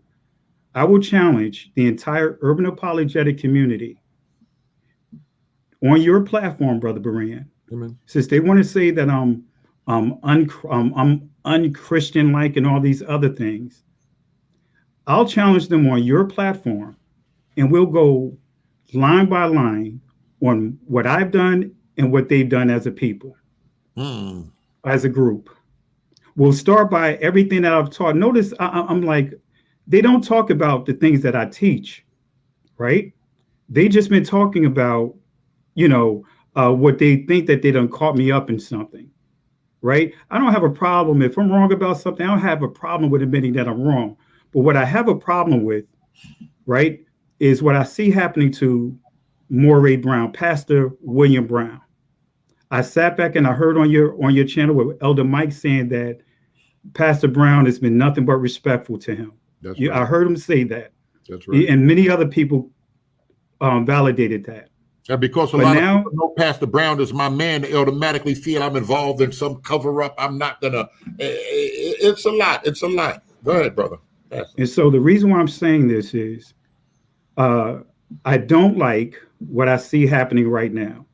Mm-hmm. I don't like the ridicule that he's up under, how they're really mocking him and so forth. He's a pastor.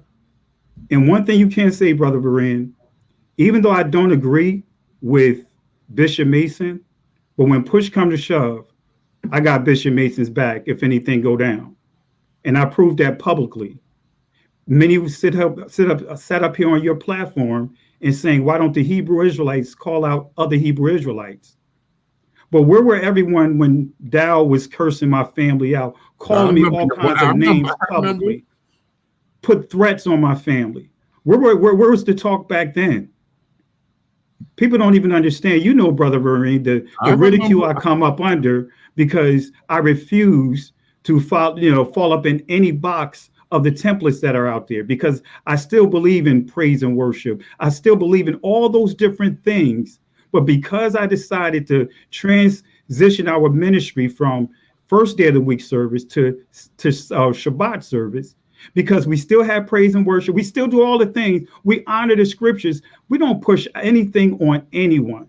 But where I have a problem is when people start making it personal. I always stay doctrinal, but when you're going to challenge and put something out there, so I'm going to make this challenge on your platform to faithful to God, or whatever his name is. They tell me he's on there right now challenging you or something to that effect. See, I don't need to go on his channel. I'll come to your channel, and I want him and Abu and all of them, the whole group, to prove we'll take their behaviors versus my behaviors.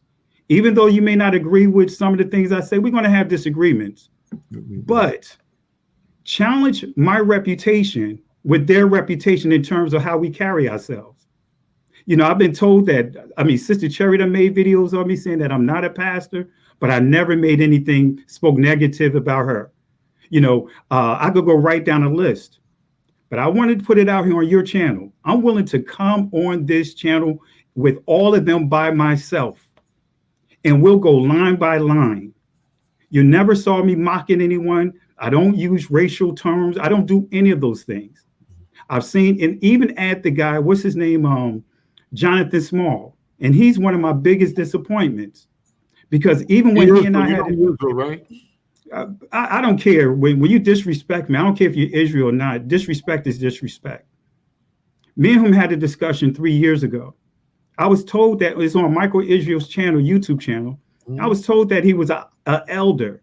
And, you know, I'm very respectful. I grew up in the church. I would never talk to someone else's parishioners without the pastor being involved. That's how I grew up Baptist. That's how we did things.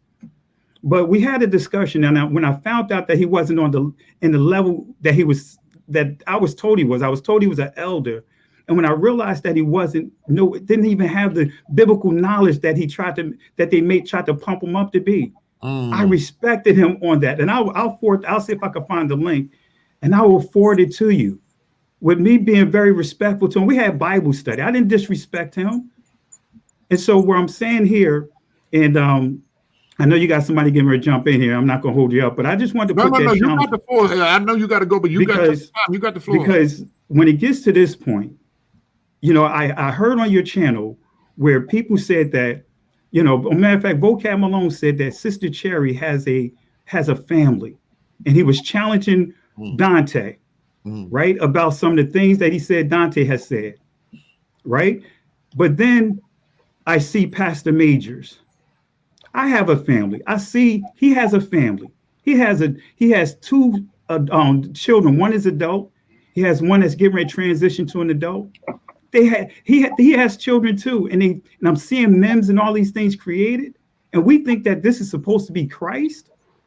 So I have a problem when you start doing these things. Look, we could talk about differences of doctrine, but when you start getting to this thing and you saying that I am unchristian-like, because I sit here and because I know that I am an Israelite by blood, because I say I'm not going to get caught up in the chit chatter. Hey, if you want to talk, but I'm not going to get caught up in all of those different things. You've seen that from firsthand, Brother Barine.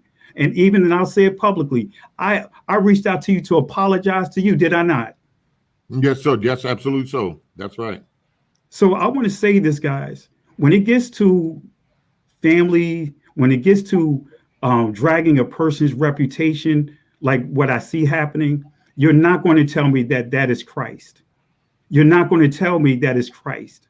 You're not going to tell me that's what apologia is all about.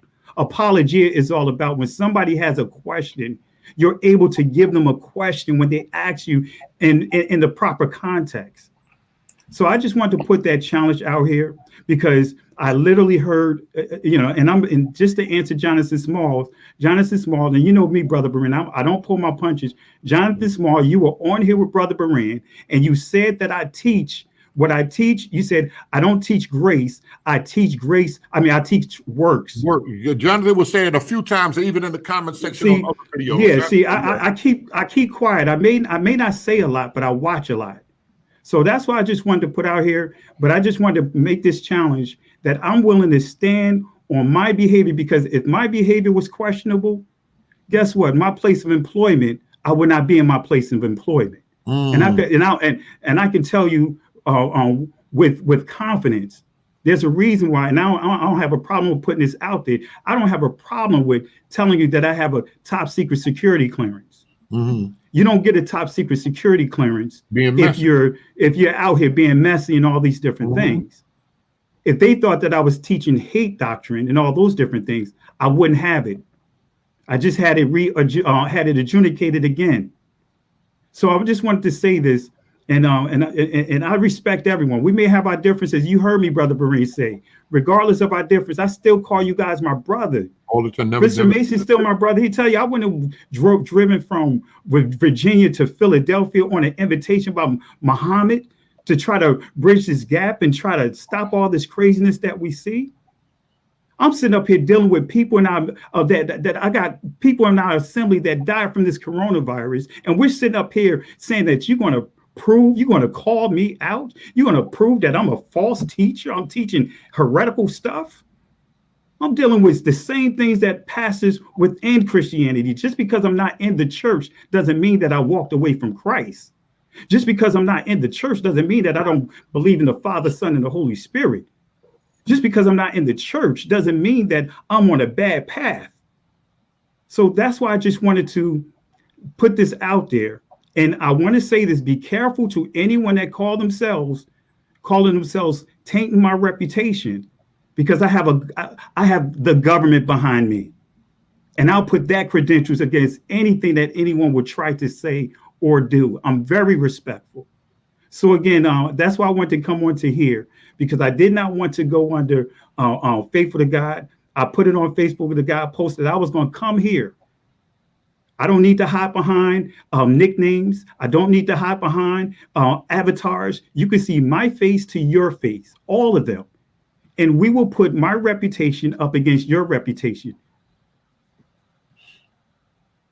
So I just want to share that with you, because it hurts me to see what's happening to my brother, just like it hurt me when I saw what was happening to Bishop Mason, when I saw what's happening to how they were going at Bishop Mason. That's why I did something that the Hebrew Israelite community didn't expect. I came out and literally defended him.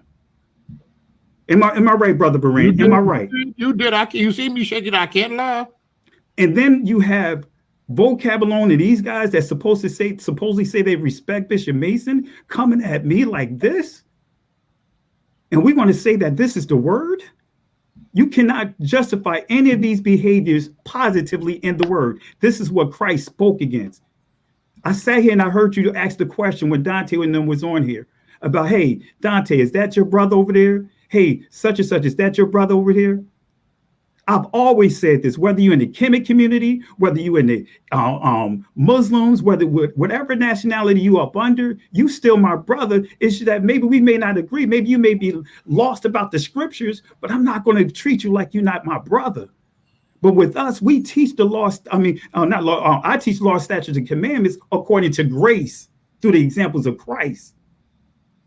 But I don't force myself on anyone. This is what we do in our assembly. So I want to say this again, Brother Beran. I really appreciate you for allowing me to do this. You too, brother. But, you can jump on anytime. You already know that. And I didn't want to deal with Faithful to God on his channel, because I want to come on here and let everyone know I stand behind everything I just stated here. And what I will do, and I promise you, with what they just shared about my cousin Majors, I'm going to show you that they don't know technology. That's not a threat. That is a promise. And like I said, when it gets to that point, It's all right to say that, hey, he was wrong, or they believe that he's wrong about something. That's right. That's But right. when you start putting stuff out there saying that he made up stuff and he's this and he's that, that means that you don't have the love of Christ in you. Go back and read Matthew chapter 5. See, Matthew chapter 5 made it clear. Christ said to his disciples that, guess what, if we have an ought with our brother, he said, hey, you know what, take care of that thing. Don't let it fester. Don't worry about the offerings and all that. Make it right with your brothers. We brothers and sisters, and this is why our community, when I say our community, I'm talking about all of our people. This is why we're laughed at so much. Do you see the Jewish community as we know them dealing with what we're dealing with? Do you see the Asian community dealing with what we're dealing with? And we all supposed to be Bible believers, whether you believe I'm a blood descendant of Israel or not. We serve the same Christ. We serve the same Most High Yah. We all serve the same Holy Spirit, but yet we're the most divided people out of all the groups out here. So I just wanted to put that challenge out there to you, Brother Beran. And if any of them want to take the challenge, set a date, and I'll be here. And they bring all their behaviors. And the one caveat is the requirement that I have, that they all have to show their face and use their real names when we have the discussion. Man, you was going good for a minute. I'm not giving them no way out. And we already know you're working on some other stuff as a rebuttal for that and stuff. And I know we were supposed to be on, a few of us was on the other night, but I guess you're still working on your stuff. You got anything you want to drop on that, or y'all still quiet with that for right now? It'll be out in a couple of days, and that's a promise. And I'll let you know first before I do that. Thank you. Appreciate. All right, we appreciate you, brother. But yeah, I thank you. I got to get ready to get up out of here because my wife and waiting for me. We just finished with our Bible study. I got you. Okay. Thank you again, Brother Beran. Thank you a lot. All right, love you, man. All right, love you, Pastor. Thank you, man. Appreciate you.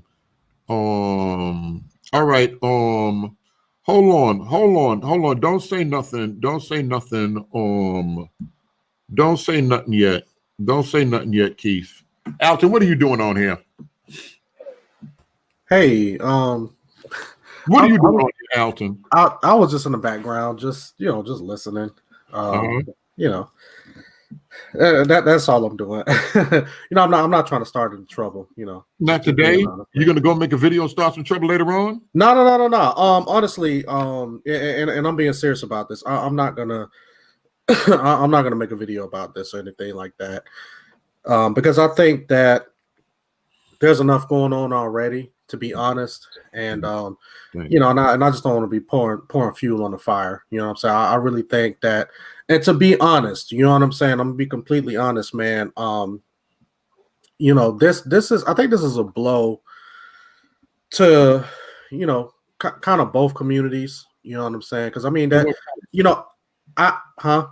In what sense? Good. What sense? Well, just like I did agree with what Pastor Kelly was saying about, us as a people, us as Black people. You know what I'm saying? Like, we're so divided on a lot of stuff, you know what I'm saying? And I do agree about that. But one of the things that I will say is that now that this information has come out, I think that there's a lot of people who just want to know, you know what I'm saying? Like what's the deal? You know what I'm saying? And I mean, and he's a respectful guy, you know what I'm saying? I never had any dealings with Pastor Kelly or anything like that. Now, of course, I don't agree with, some of his stuff theologically, but at the end of the day, I heard everything that he was saying. But if we're gonna be honest, he still didn't really address the topic. You know what I'm saying? Like, if he's not ready to address that now, I mean, okay, cool. You know what I'm saying? And I know that people are eager for him. He was on his way out of church to go back to the crib, but I know that people are eager for him too. And that's the only reason I had to get on here, because so many emails and people pressing, and people get to speculating and bringing, and we know this and that, especially when it start going over there with Garfield and stuff, and they thinking that I'm over here, I'm over here suppressing some truth and all of this other stuff, and it's not really about that. But go ahead. I'm glad, to be honest. I'm really glad that you do have the platform that you have, because, to be honest, there really is a disconnect between the quote unquote UA community and the Israelite community, and a lot of people are not really going to talk to each other. Like for instance, Faithful was saying that earlier he was saying that he wouldn't come on your channel, and now Kelly is saying that he's not going to go to Faithful's channel. So, but there is that disconnect. But I am glad that you do try to merge the sides. But at the same time, everybody who's even in the chat, and I know people are just dragging my name through the mud right now in the comments. But let's be real. If we're all here for truth, you know what I'm saying? Like, let's put our differences aside and talk about truth. You know what I'm saying? We all saw the video. We all see what's going on. And we just want to know, hey, listen, is that email real or not? Because there's to be honest, there's a lot riding on this. And I don't think a lot of people are understanding that, because Pastor Kelly is someone who is very influential, him and Pastor Majors. Very. That's how I went through the whole thing from the beginning. They're influential in this community. Sister E, all of them, and Dante, the people's influential. Faithful could say he don't want to come on here. Listen, the Cherry Faithful, the platform is open for dialogue. Folk don't want to come over here because they think y'all gonna bully them, and they think I'm on y'all side, and all of this other stuff. But Faithful, do what you want to do.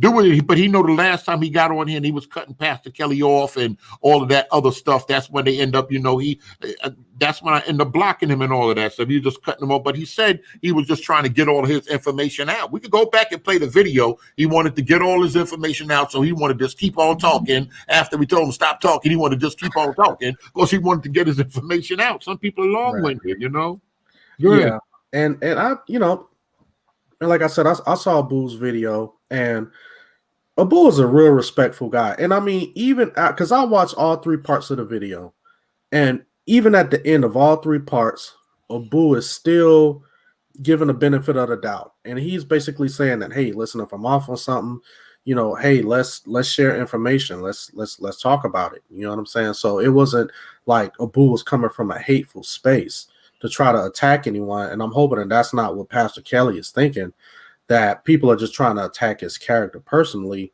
I think what's going on is that people are saying, well, wait, well, hold on. You know what I'm saying? Y'all saying that y'all was bringing some receipts. Y'all went on live and brought it out like the receipts was valid. You know what I'm saying? And, and I listen to you talk a lot, Brian, and you're from the streets and you know how it is. You know what I'm saying? If 2 dudes, they face to face, and one dude said, hey, I got that work, and the other dude said, hey, you got to show your hand.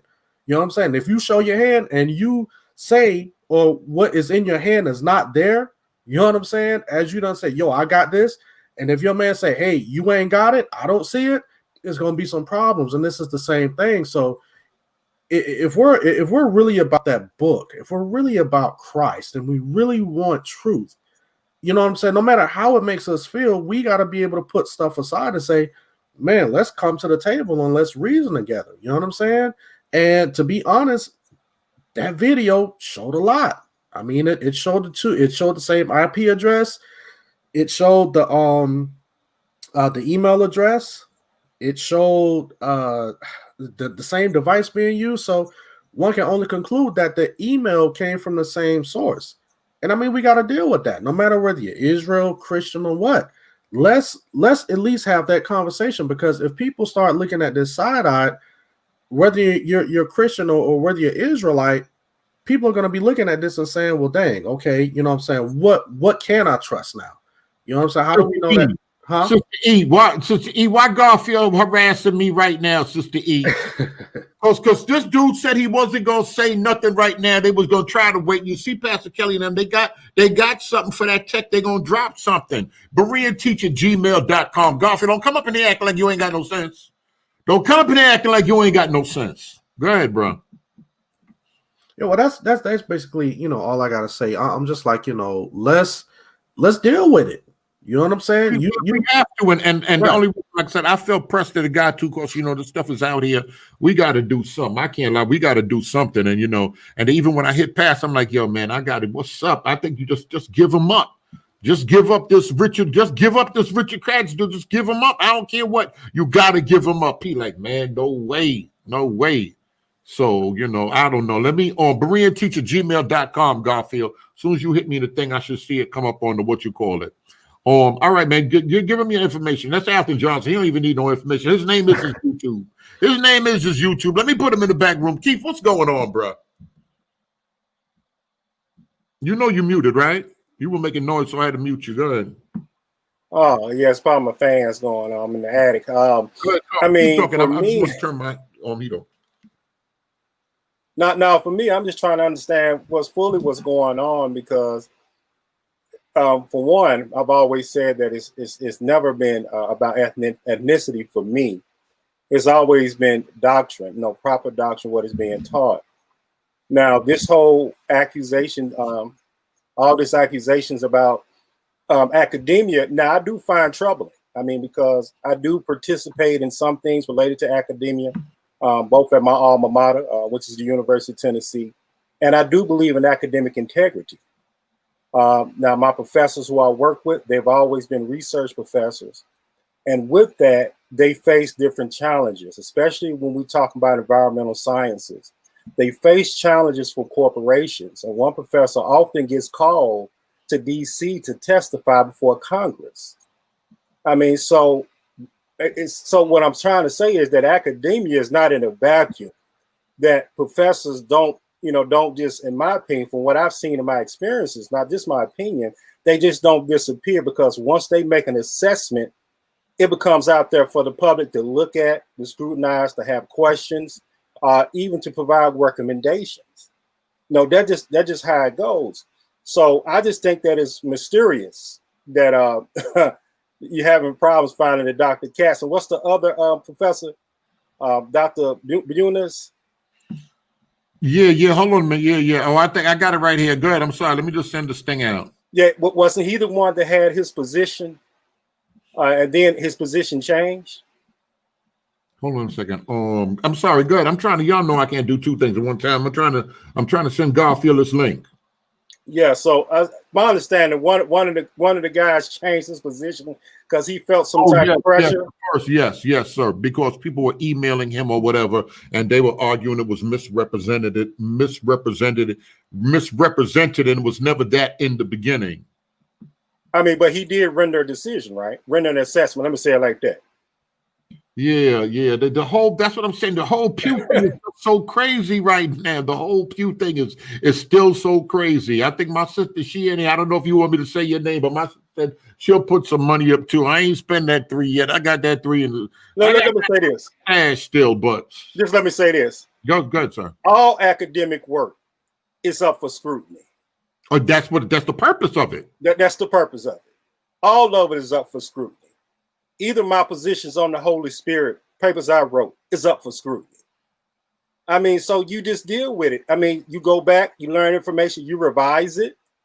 But I've never seen somebody just, I'm not saying that it doesn't happen, but I haven't seen somebody change their position because they were feeling some type of pressure. Or because of emails, because of multiple emails and this and that, other people want to know what's what? You just tell your IT to block it. You just what? Tell your IT to block it. Block the spam. That's just what it is. I mean, because I work, I'm government just like Pastor Kelly. And things we do have to do with eminent domain. The government confiscating property. Do you know how many hate mail my agency get, that us in particular get? I mean, that just comes with the territory. I tell my old IT lady, Sheila, hey, we get nonsense. Make sure the security parameters are tighter. So that's how we roll at my agency. I mean, that just comes with it. You're going to do things, make decisions that people not going to like. They're going to have some things to say. They're going to do phone calls. And for us, some of them, you're going to call the senators. But it's just what it is. It's just when you get into certain territories, you got to understand you're going to have to take that heat. Now, hold on a second. Let me just, y'all see what's going on the screen right here? I'm going to put this up here for a reason. I don't know what Garfield doing. He over there in Jamaica, and he's still over here. He need to be over there chilling. What is the end game for coming against? Listen, everybody in here, Bake. I want all y'all sister. I want everybody to listen to this. What is the end game for coming against those who believe they're Hebrews? What's the prize? And is the reward from God? I want to leave this up here for 1 second. What's the end game? What's the end game in all of this? All right, come on, brother. Sorry, I cut you off. I just wanted to ask them a few people that's seeing this thing out here. Go ahead. Come on, Keith. So again, for me, it's academic integrity. It's, make sure that academic fraud isn't going on. I mean, for some people who feel like it's an attack against them, I'm sorry. At this point, it's larger than just ethnicity, in my opinion. Now we're looking at what's credible. Are you trying to silence credible sources? Are people who's? I mean, you can't, do that. The media is doing this. This is the stage that we're in right now. You can't do this stuff. You know what? I don't care. Fake news is big business right now. I don't care about cancel culture. Mm-hmm. My thing is, if you're gonna jump out there and you're gonna make claims, and as it relates to anything now, because it becomes public forum, and you not expect for people not to say something. I mean, come on now, people get peeved by the slightest thing.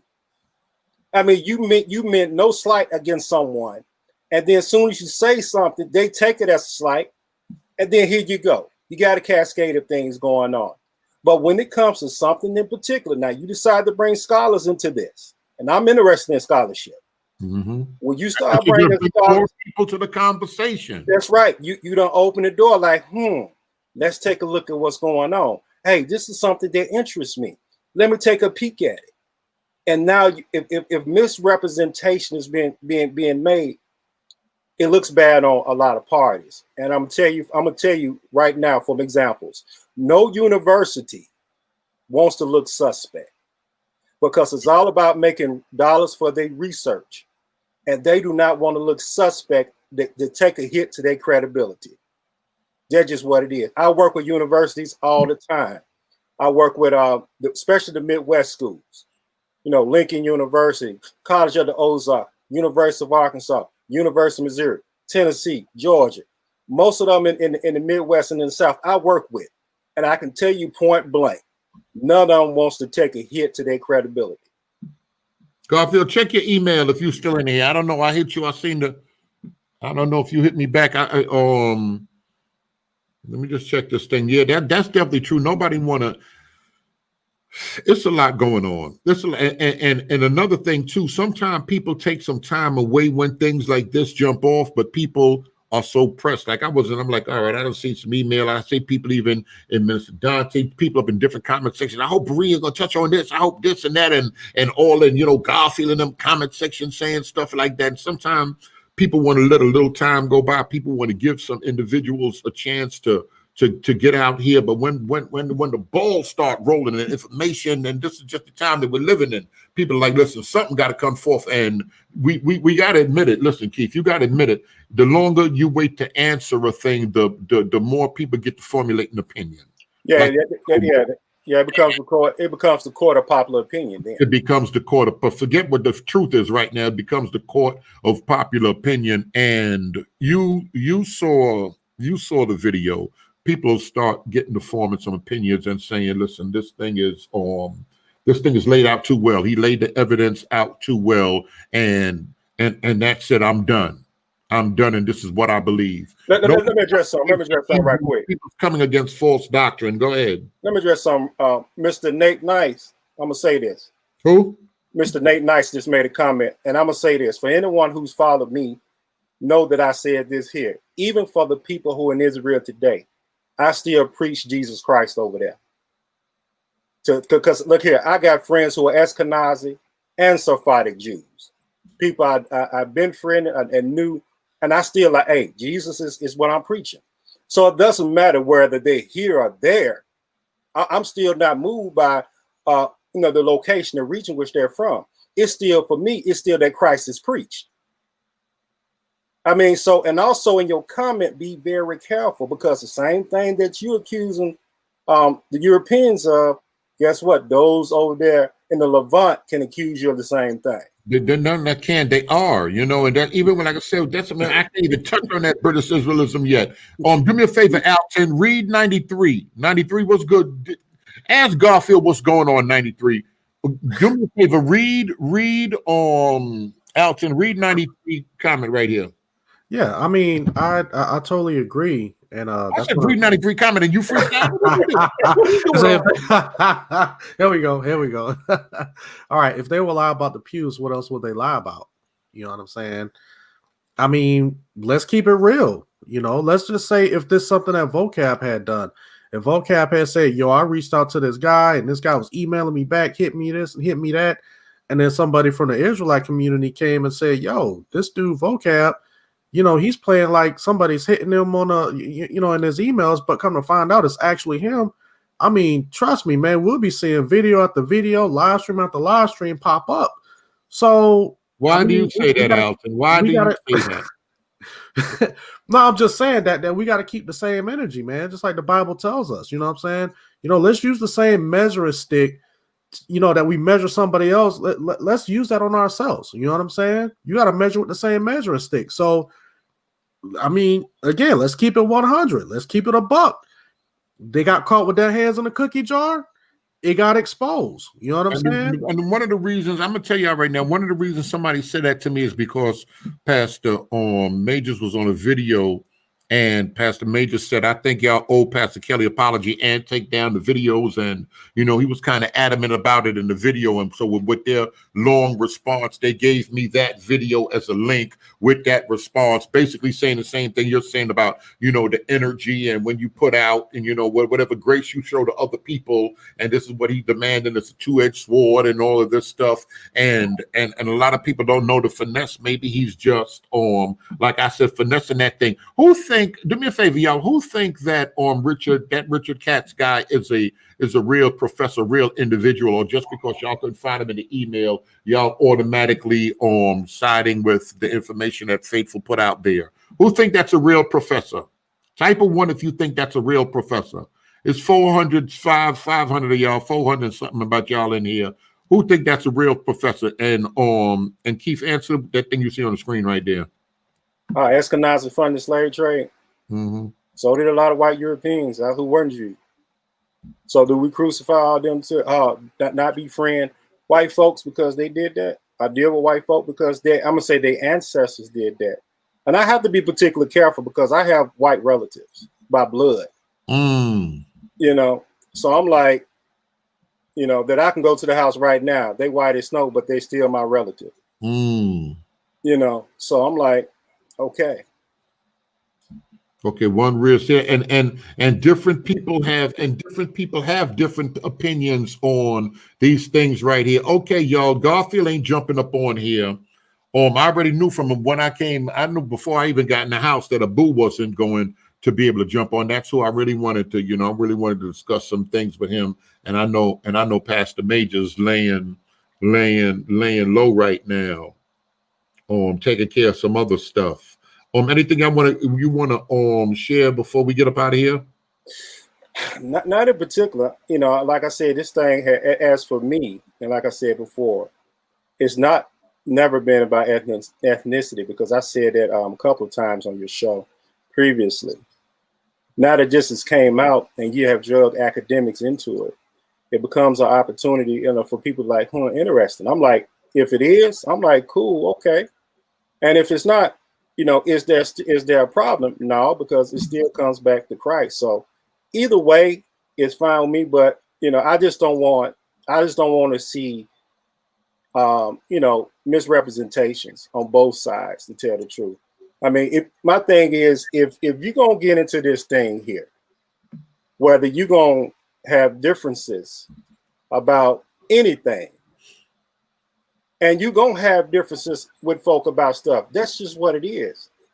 The thing is being able to disagree, dialogue about the points of disagreements, and move on. You know, all this internalizing this stuff and, you know, and the stuff that you hear people say and see people write, I mean, that's uncalled for. I mean, because, again, you come here for learning. You come here for whatever you think that spiritual led you here. And now when the talks of academia, guess what? It's always ongoing. You know, just because someone's rendered a decision on something doesn't mean that it can't be challenged. Doesn't mean that it's not ongoing. I mean, so again, that's just what it is for anybody who's been on any college campus. been in any research facility knows that this is how it goes down. I mean, so stop acting surprised that there's going to be challenges. It is. And don't take it as a slight because you're Israel. It's just that there are going to be certain challenges when it comes to academia. Yeah, he said he's going to discuss it openly. You're right. All right. Matter of fact, give your information out before we jump off here. It just my name. This Keith Jefferson. Keith Jefferson. Here in the Memphis 10. So you know who I am, know who I be. I don't have no avatar. You know who I am. I go fish. I drive fish bowl, no tent everywhere I go, so folks know who I am. So they can see right in there. All right, Alton. All right, Alton. Do you have any closing words of wisdom, Alton Johnson? I like how you go. Shout out to your Yeah, I like that too, man. I was laughing the whole time when he was doing that. Man, some crazy people. Can you answer me, Mr. Alton? Oh, man. You know, he got that Cajun accent, so you know what I'm saying? I can't do it like him. So you got any closing words that you want to Yeah, I just want to second what Keith Jefferson just said. I mean, listen, you guys think that when we turn these cameras on, man, that we just out here just wild. Well, some people out here just wilding out. They got different agendas, but when we turn these cameras on, man, I mean, we're fair game out here. You know what I'm saying? So when, like, even me, I understood this about 3 years ago, and I had to go into deep prayer, and I was like, Lord, if this is where you leading me, I ask that you be with me, guide me. Make sure that I don't put out any information that is against your will. Anything false, anything that's going to misrepresent you. And the Lord has led me to start my YouTube channel. I didn't get into it for numbers. I didn't get into it for monetization. And like I said before, what I'm saying, Berean, you was one of the first people that I started following because he talking about 10 minutes. He talking about 10 minutes. Man, Garfield don't know we finna close this in prayer. Come on here and pray, Garfield. Come on up in here and pray. Pray us to close this out. Say the benediction. He talking about 10 minutes, and I'm finna go to bed. Then people won't see me in church tomorrow. Come on, brother. I'm sorry. No, it's all good. But yeah, man, and it's like, I started following you. And like I said, people don't even understand. Like, I had you commenting on my channel 3-4 years ago. You know what I'm saying? This is before the whole Israel thing had even come up. So I mean, there's always been. I've asked you to come on. You know what I'm saying, on my channel. I just want to get a quick interview, but I know you've been busy. You know what I'm saying, and I can respect that. But when we're putting out information, and I don't care who you are, and I don't care who get mad, but you have to be careful about what you say before you put something out there. You got to be ready for somebody to clap back potentially. If somebody, so you got to be ready for that. And me, I've had to change my position on a lot of things. And you willing to do that? Correct. We all got to be willing to do that. You know what I'm saying? There's some things that I had to change my position on, like me. What was it? The last time I was on, I had to change my position on Dante. I'm sitting here calling the man an unbeliever and not a brother in Christ. And then I'm just like, okay, if this man wouldn't have called me a believer, then hold on, let me back up real quick. You know what I'm saying? Let me actually have a conversation with this man before I just go ahead and put him on the other side like that. So, I mean, we all got to be willing to change our position on stuff. And if we see something that don't line up, I mean, hey, let's do what we got to do to get the correct information. Because in the end, we all want to be able to represent Christ rightly. You know what I'm saying? Not just be, throwing shots at everyone, because that doesn't do anything for the kingdom. But, let's be willing to sit down and share information. And just like Brother Jefferson just said, and I'm going to close with this, when it comes to information, you know what I'm saying? Like we got to be willing to see the information, examine it, and be able to rightly apply it. You know what I'm saying? Be able to change our position, like I said earlier. So, I mean, that's basically it. But let's just get away from all of the hate. You know what I'm saying? Just because somebody disagree with you don't mean that they hate you. I don't hate anybody out there. You know what I'm saying? And if anybody got a problem with me, hey, listen, I'm always willing to dialogue. I have folks on my channel all the time who disagree with me. but that doesn't mean I hate you. You know what I'm saying? I do want to have a conversation, and let's start conversing and start, and stop all of the shot blowing. Abu laid out his position clearly. Now we need to move on and say, hey, okay, Pastor Kelly, Pastor Majors, hey, do y'all got any other information? If not, then hey, I mean, the information is out there. And he said in a few more days, I'm expecting to hear from Pastor Right. Pastor Majors and Kelly in a few more days. I know they do it by way of video, but we got to hear Pastor Majors from his mouth, from his own mouth. Right. And and we would like to hear it as a community on this platform right here. Shout out to him. There's no beef with him, and nobody say nobody hide nothing. Y'all see, we brought it out. We played the video. Somebody say you didn't put the link in there. We were talking in circles. We don't know what happened. And then I got to check it out.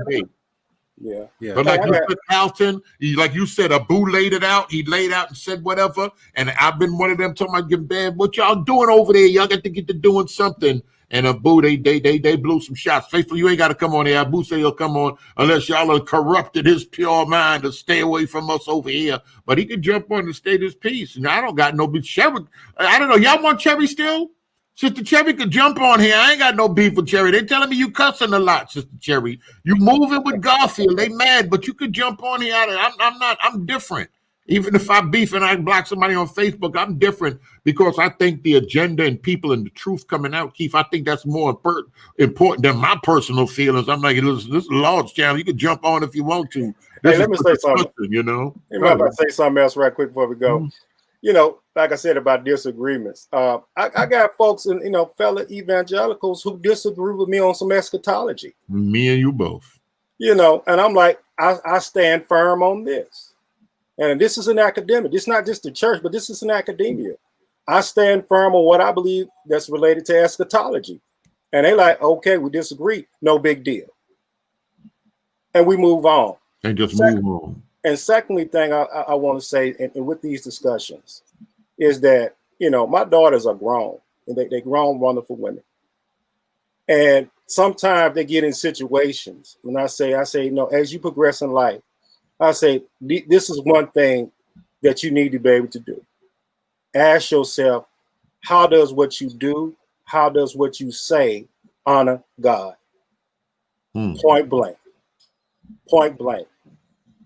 And I think that we all should what side you on, we should always consider, how does this honor God? Hey, can I say one more thing? Good, brother. Okay. Finger with with y'all. Okay. Go ahead. I had to plug it out. I had to plug that camera out and go into the regular laptop camera. Go ahead. Yeah, I'm being serious with this, guys. Y'all pray for me. You know what I'm saying? Because, I don't know everything. And I mean, this life is a journey. You know what I'm saying? So I do ask, sincerely, not just I ain't on here trolling, but but sincerely. For those true believers in Christ, you know what I'm saying? Y'all pray for me. You know what I mean? That God just continue to keep revealing to me who he is, Amen. And one thing I could say I always liked about Alton, he never came to be seminary trained or nothing. He's like, listen, I'm just out here to share the word of God as I understand it. And all right, where does do that as I understand it? And I think that's important. We know you got a lot of people turn on the camera and act like they know everything, but you just out here to share the word of God as you see it, and and you're not scared of the backlash, because you're gonna get backlash with this thing. Shout out to Mike Holloway. Like I said, Mike expect the stuff. They call him Poke Chop, Pagan Mike, and he just still come. I love that dude. He still just come through like, all right, I'm here, and he know it's y'all. I'm telling you, let me tell y'all in here, y'all nothing easy to deal with. Y'all ain't nothing nice. Yo, Keith, I gotta say it like that. Y'all ain't nothing nice. Now, wait a minute. Now, hold on there. Y'all want y'all to hold on. Let me bring this pagan on from Jamaica. Hey, I'm out of here now, man. I know how the Jamaican guys get down, man. I got to go because Garfield around now. We don't want no spirits jumping on you, and you be over there on Garfield with some Cherry and them.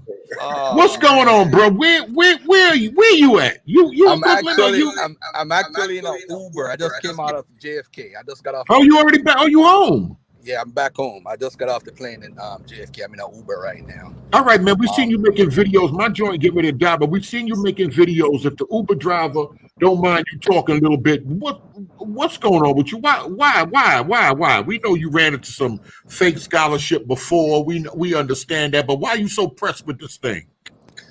I was pressed before 4 years ago when Zion Lex did the same thing, but I've never seen someone do this. This is unheard of, and it kind of surprised me because you know me, I love to debate, but if you have information, I mean, the information stands on its own.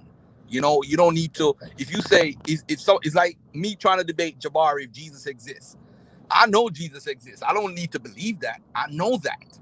So if these guys say the Pew say Hebrew, you don't need to argue if it's Hebrew or not. It speaks for itself. But one thing I observed today when I was in Jamaica, I was listening to the video over, actually when I was in Florida. And he said something about cursive Hebrew. Then he said it was block Aramaic. It can't be block Aramaic and Hebrew. And that's the same argument that Brown made. So that told me in my head, it's the same guy.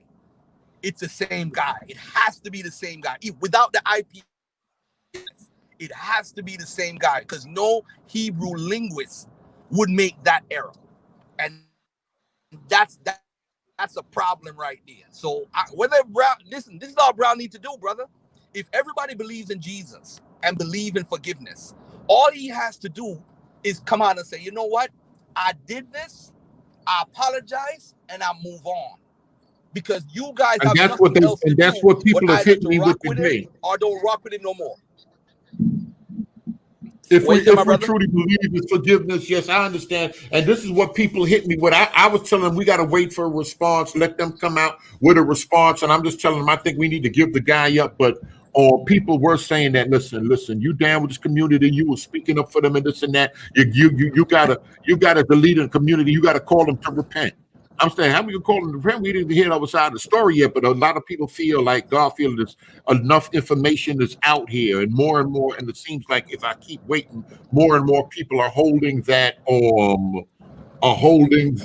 that position. It seems like more people are like, listen, what are you gonna come out and say about this? And it seems like if you're waiting, it could be some type of finesse, Garfield, but they're like, listen, if you're waiting, it could be more and more people just start jumping on this thing right here. All right, brother, what else do you want to what else you want to share? Yeah, I want to say also that you see, I could jump in the fire anytime. I don't have a problem. Dante made a video claim he was exposing me, and I've responded to that over the years, and it's the same thing being recycled. And it's all fake and phony because people just can't come at me with the information, so they try to get personal. But what I'm going to say is this. If this gentleman actually did this, I'm not surprised, though, because Brother Barine, I've been going back and forth with the Black community on a whole, the Christian community and the Hebrew community, and the only people that mix up and create false narratives and try to fake scholarship is Hebrews. I've never seen a Black Christian do this in my life. Never.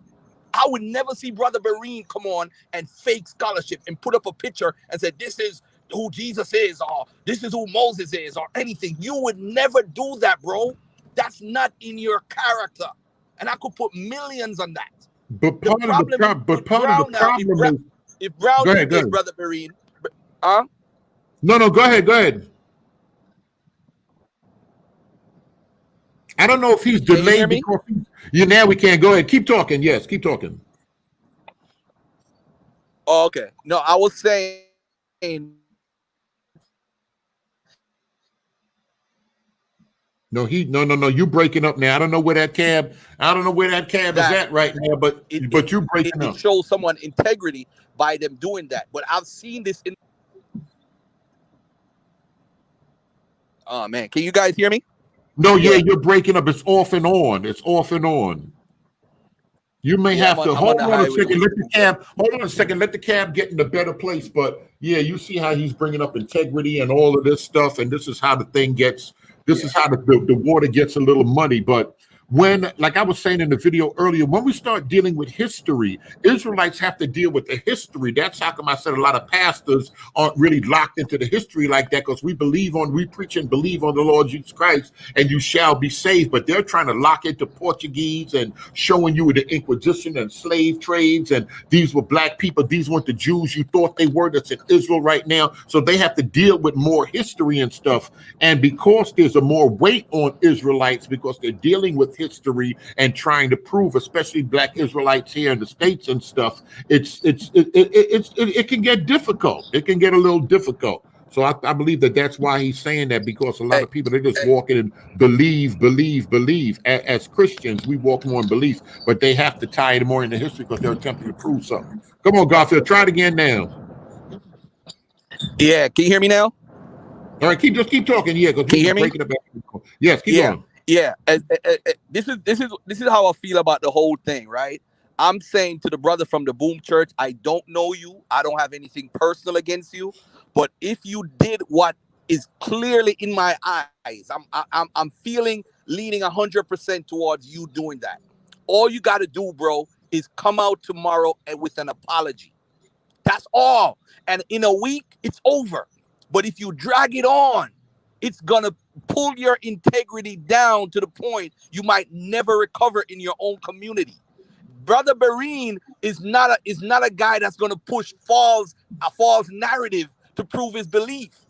So Brother Bereen is telling you now, because I was glad when I heard you say, you got to produce this Richard Katz guy. You got to produce him. Once Brother Bereen said that, I really didn't need to come on the show again. That's all I wanted to hear Brother Bereen say, because people are saying Brother Bereen is playing both sides. No, he's not. I told him, no, he's not. He's going to push to find out who's Richard Katz. And don't say that the scholar is hiding. Why would a scholar hide? For what? What is he hiding from?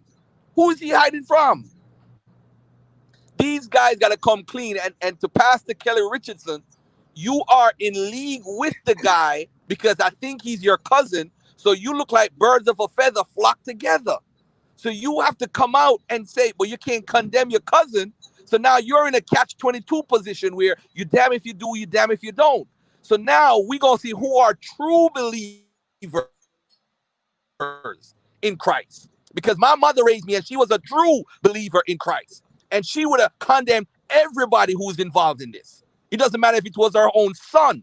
So I'm telling everybody who's watching, yeah, Garfield, don't believe as you do. I don't have to believe in Jesus. I know Jesus exists.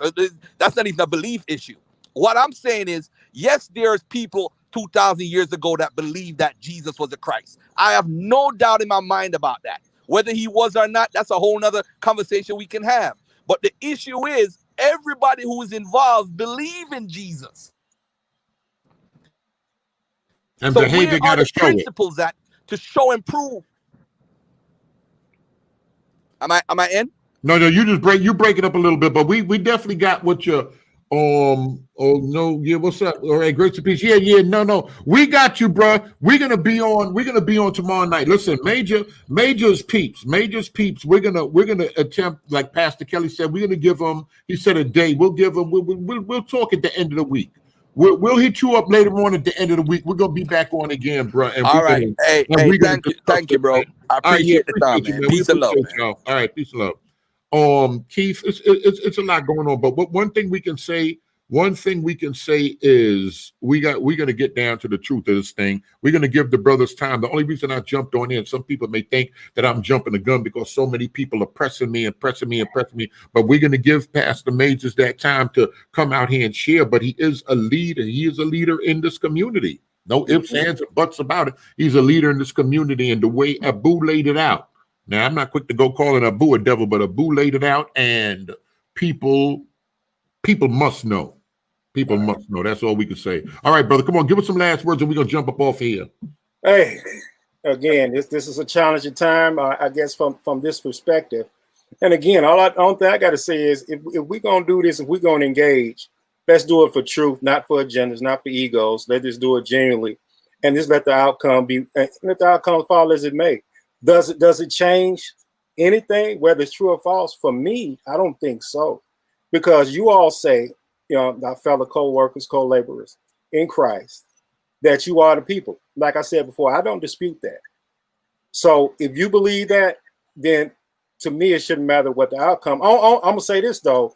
I hope that the accusations of wrongdoing, I hope they're not false. I mean, not true. Amen. I pray that they're not true. And that's me being honest.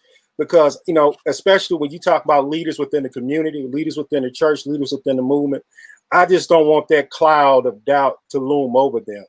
So I pray that it isn't true and that we can move on with honest dialogue and especially for me to get off into the actual doctrine. And I'm like, mine, for us to be so close against your COVID and them, for us to be so close and brothers get ready to get on here and build on the doctrine, I'm like, for this to come out right now, it's like, oh my goodness, unbelievable. But we're gonna still get to that point. We're gonna get to that point because God wants to walk in some truth, and this truth is going to come out. The doctrine is very, very, very important. Amen. And that, the doctrine supersedes everything. What do you believe, and what do you believe about him, and what are you out here teaching? That's very, very important. Go ahead, bro. Amen. That's my thing, because for those who know me, know that I do things internally. You know, I'm on the church's rear end about certain things that we need to clean up certain things. You know, because people looking at us like, hey, y'all a bunch of hypocrites. You know, and what you do. And that just being, and Brother Berean, I have no problem when you say that. because I know, because I hate to say it, I bang against my Kojic folk. You know, I bang against, because I lived in the Ozarks, I bang against First Assemblies of God, which are white Pentecostals. Mm-hmm. So I'm indiscriminate about what goes on in the church, because it's about being a representation of Christ. And so we got all this other stuff going on that's not representative of Christ. It needs to come out the church. So that's my lane. That's my lane. That's where I reside. So I go in after my own folk, because again, it's all about making sure that we represent Christ in the way he's supposed to be represented. I did say Kojic. And I got a lot. No, you said Kojic. He ain't stutter. I said, and I got a lot of Kojic friends. I got a lot of Kojic friends because, you know, most of them teachers. I used to teach down here. So yeah, so they know. Sometimes they walk around me with eggshells, but I say, but we have to look at certain things. And the thing is, we're still friends. You know, we disagree, but we still friends. Yeah. All right. Let me see. All right, y'all. We're gonna get out of here. I'm gonna we're gonna get past. He said a couple of more days he's gonna have that video out. We want to hear from them live, and we're gonna visit this thing again. We're gonna visit this thing again. Y'all want to get in touch with me at BereanTeachers@gmail.com. Y'all know Keith. He's on. He got a YouTube channel. You got an email for them? Brother Keith75@gmail.com. Keith75@gmail.com. All right, everybody. Good night. I'm going. All right, peace, y'all.